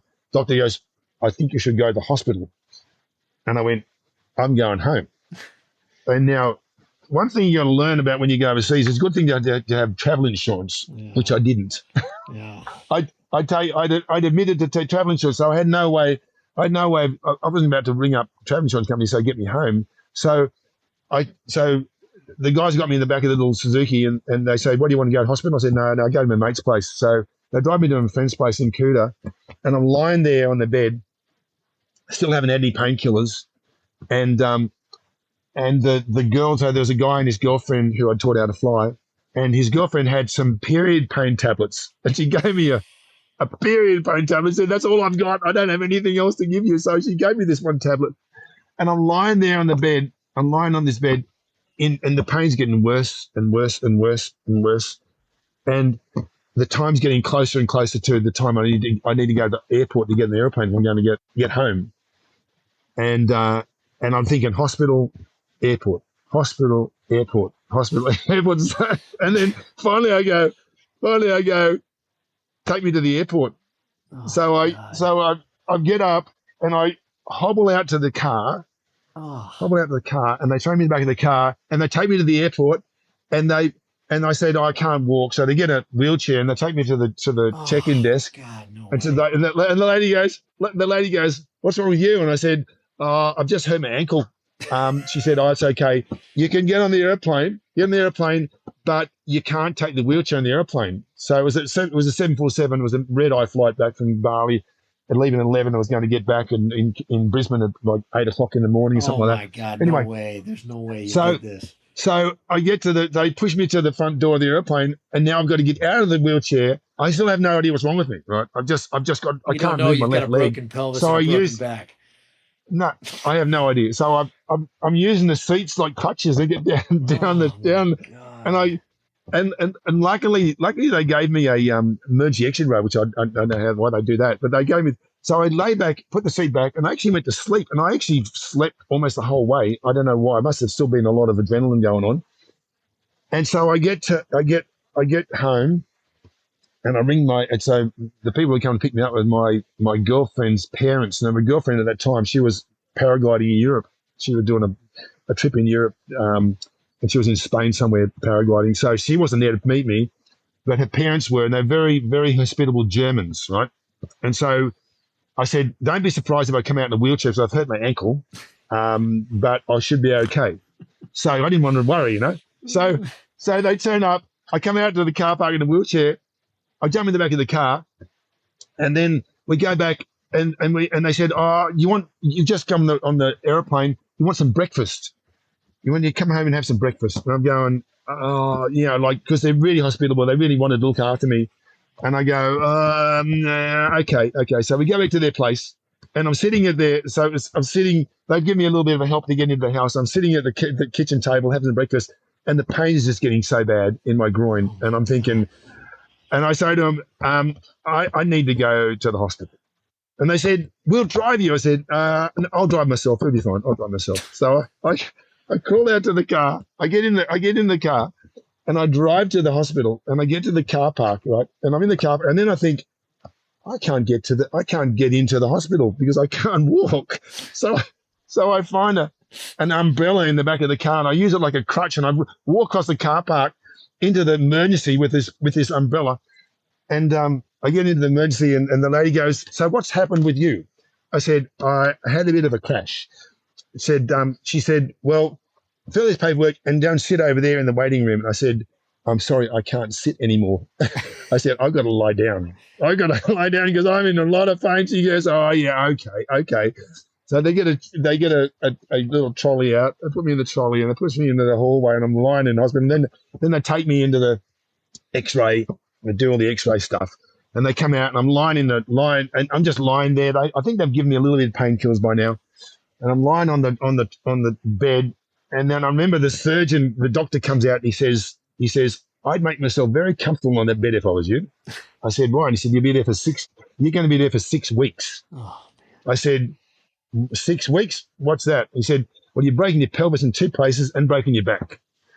And I said, "What a cock of shit." I said, "I walked in here. I'm going to get myself out." He said, "No, you're not. You're going to be on that bed for 6 weeks."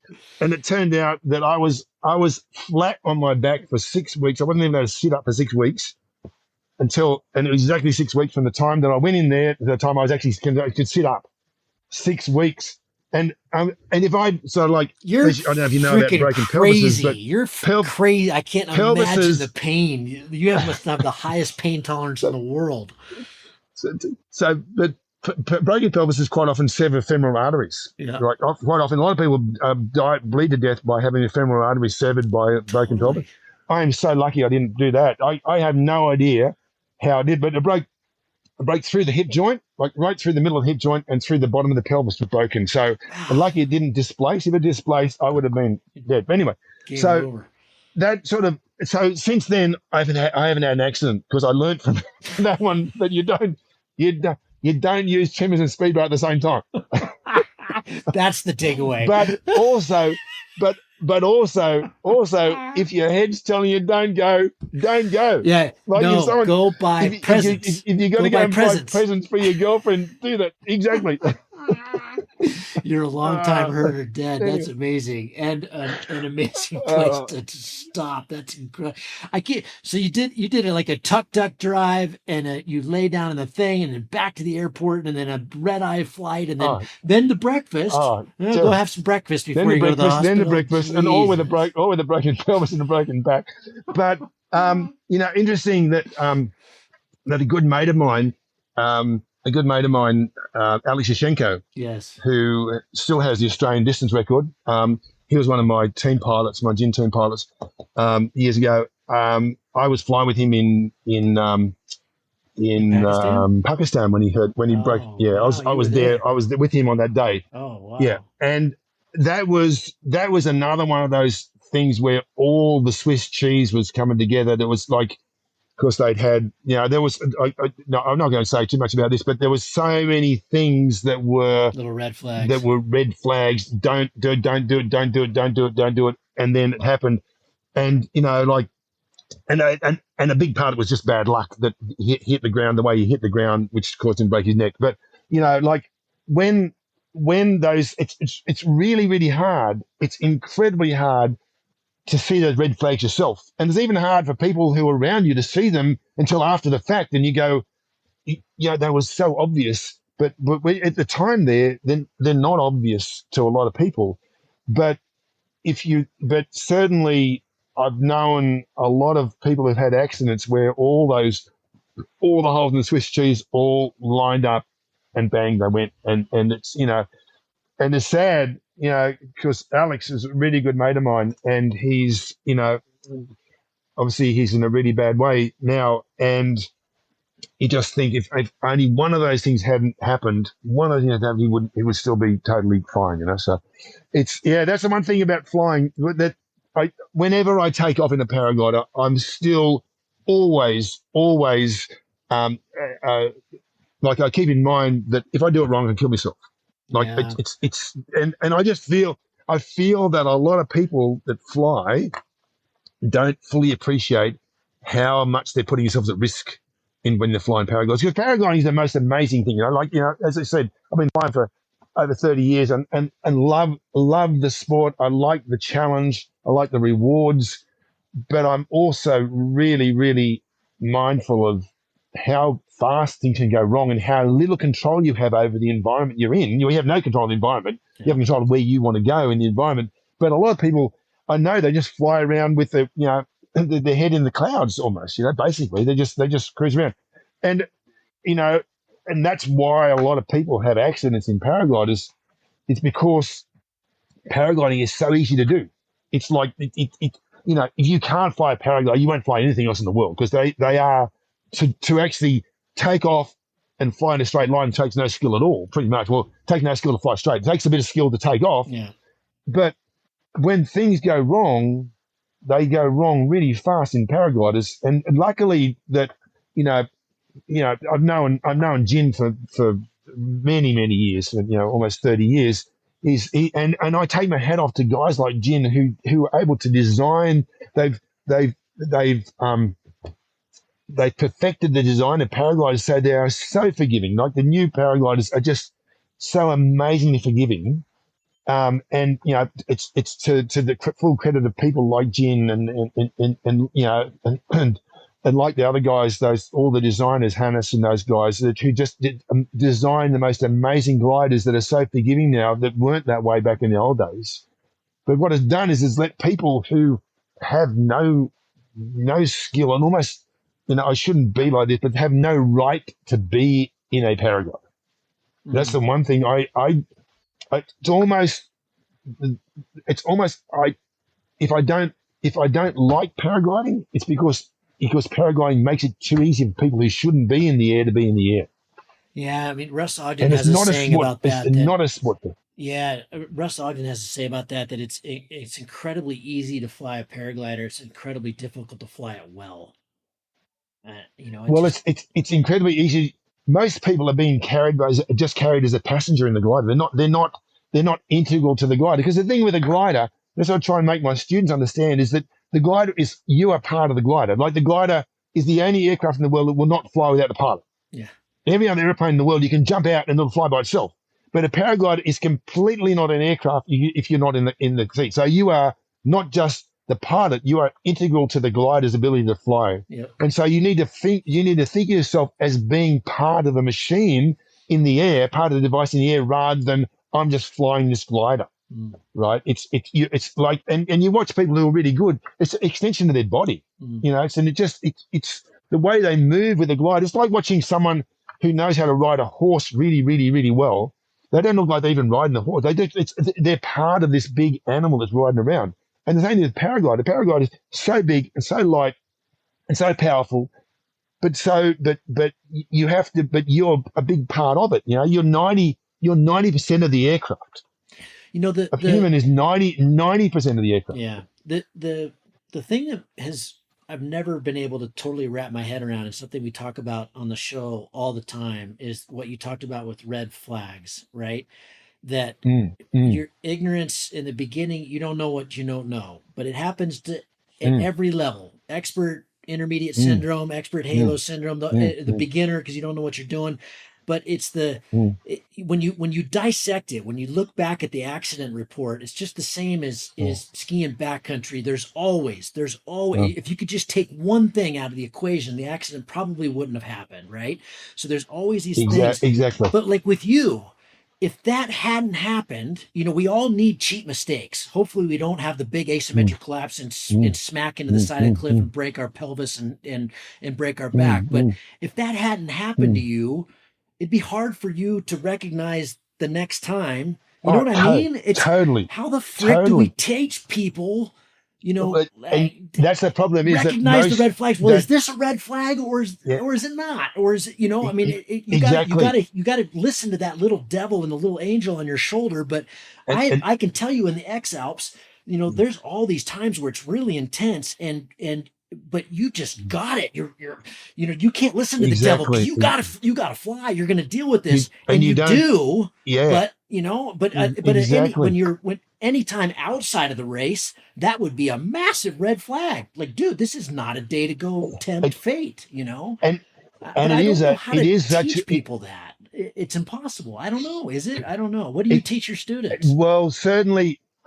With my students, I tend to say to them that most people will have an accident. Yeah, the accident is the thing you learn. That's what it takes to learn, because certainly some people are a bit more risk averse and less inclined to push themselves to that point where they will have an accident. Some people have an accident because they're like total bozos, and they if an accident is going to happen, they're going to have an accident, but they may be lucky enough to just not have an accident. But some people will put themselves in a situation, they just don't see the flags, and they don't see the flags because they've got the flag blinkers on, or they've got the little devil and angel earplugs in, so they can't hear the devil and angel, and it takes the accident to pull the earplugs out to be able to hear, and it takes the accident to take the blinkers off to be able to see. Oh, I should have seen those things happening, And so, I've got a very, very good friend, this lady pilot I taught a while ago, a couple of years ago, and she'll know, she'll listen to this podcast, and she'll know who I'm talking about. But I've told her numerous times that if she survives, she'll be a very good pilot. She'll be one of Australia's best female pilots if she survives. And I'm really concerned. I've always said that, I can see, I watch, I've taught so many people, I've watched people move through the sport, and you can see who's going to have an accident. Mm-hmm. And if they don't have an accident, it's probably because they were lucky they didn't have an accident. Mm-hmm. But a lot of them will have one, and you can tell them till you're blue in the face. And some will listen, like this girl's listening now. She listens to me now, which is really, really good. And I think she appreciates that I'm saying the things because I'm looking after her. I don't want to see her hurt herself. But you can sort of sense that other people that I talk to, it just goes in one ear and out the other, and it will take them to have an accident. All I hope is it's not going to be a bad accident. Yeah, it's just going to be a small incident. Yeah, a small incident. Well, so I like. I know it's really hard. I like what you said. Jeff Shapiro was one of the first people I interviewed on the show. I've had him on a couple of times, and he comes from a hang gliding background as well, but a big time base background and wingsuit background. And wingsuit pilots have a saying that this one flight is the most important flight of your life because it is so radically dangerous. There is no margin in wingsuit, in proximity flying. And so I like what you said about, that you just have to be constantly in the frame of mind that this could kill me. This could hurt me real bad. And this very basic speed flight off my home hill in benign conditions at 8 a.m. could kill me. And if you have that in mind, then you're going to respect it every time, right? And that's what I say. Like, when I get on the launch, and like our launches around here are quite touristy. There's a lot of tourists there, and some of my students saying, "How do you take off with all these tourists around?" I said, "I don't even know they're there because I get so focused when I'm doing tandems there. I get so focused on the job at hand that an atomic bomb could go up beside me. I wouldn't even know because I'm so focused on what I'm thinking about, all the things I've got to do, and so I try and impart that to my students too. That you just get focused on the job at hand. You get focused on the situation you're in and what you're going to do, and that's why I spend a lot of time with my students getting them as good as I can on their launching so that there's one thing they have to think about when they fly is what they're going to do to take off. Right? Their takeoff should be totally it should be just an instinctive thing to do. You don't even have to think about what you're doing with the takeoff because if you're not thinking about the takeoff, you still think, obviously you're still thinking about what you're going to do with the takeoff, but that's not taking up a huge part of your focus thinking, I've got to try and get off this hill safely because that becomes just a natural thing to do. And then you can think about the stuff you got to think about in the air, and you got to think about as far into the future as you can in the air for the time you're going to be there. Instinctually, you're open to noticing everything. Exactly. Looking all these other, and you're open to seeing the signs that you might not see. You're seeing the warning signs you might not see if you were so focused on one other thing. So that's one way to do it, is to get people really good at some of the base things, not so good that they become too cocky, but it's more that it allows them to free up their focus to look for other signs that could be warning signs. Yeah, if that makes sense. Totally. Phil, you're a treasure, man. I appreciate what you're doing for the community and the Stoke and the bivvies and the 171,000 meters this year. There's so much more. I know. There's so much more I could have told. But anyway, we'll do it another time. We'll come back to. We'll do a part due, and for sure. Otherwise, my editor will kill me if we keep going. But just don't get me talking. Don't get me talking. I don't stop. Yeah, sorry. No, we got to let you talk. You're good at it. My dad would love you, man. He was Irish. He loved a good story. But, I appreciate you, buddy. Thank you very much, and thanks for sharing all this knowledge and some great stories. And we'll come back and get some more at some point. Thanks, bud. It's been a pleasure talking to you, mate. Pleasure. If you find the Cloud-Based Mayhem valuable, you can support it in a lot of different ways. You can give us a rating on iTunes or Stitcher, or however you get your podcast. That goes a long ways and helps spread the word. You can blog about it on your own website or share it on social media. You can talk about it on the way up to launch with your pilot friends. I know a lot of interesting conversations have happened that way. And of course, you can support us financially. This show does take a lot of time, a lot of editing, a lot of storage and music and all kinds of behind-the-scenes cost. So if you can support us financially, all we've ever asked for is $1 a show. And you can do that through a one-time donation through PayPal, or you can set up a subscription service that charges you for each show that comes out. We put a new show out every 2 weeks. So, for example, if you did $1 a show and every 2 weeks, it'd be about $25 a year. So way cheaper than a magazine subscription, and it makes all of this possible. I do not want to fund this show with advertising or sponsors. We get asked about that pretty frequently, but for a whole bunch of different reasons, which I've said many times on the show, I don't want to do that. I don't like having that stuff at the front of the show. And I also want you to know that these are authentic conversations with real people, and these are just our opinions, but our opinions are not being skewed by sponsors or advertising dollars. I think that's a pretty toxic business model. So I hope you dig that. You can support us. If you go to cloudbasedmayhem.com, you can find the places to support. You can do it through patreon.com/cloudbasedmayhem. If you want a recurring subscription, you can also do that directly through the website. We've tried to make it really easy, and that will give you access to all the bonus material, little video casts that we do, and extra little nuggets that we find in conversations that don't make it into the main show, but we feel like you should hear.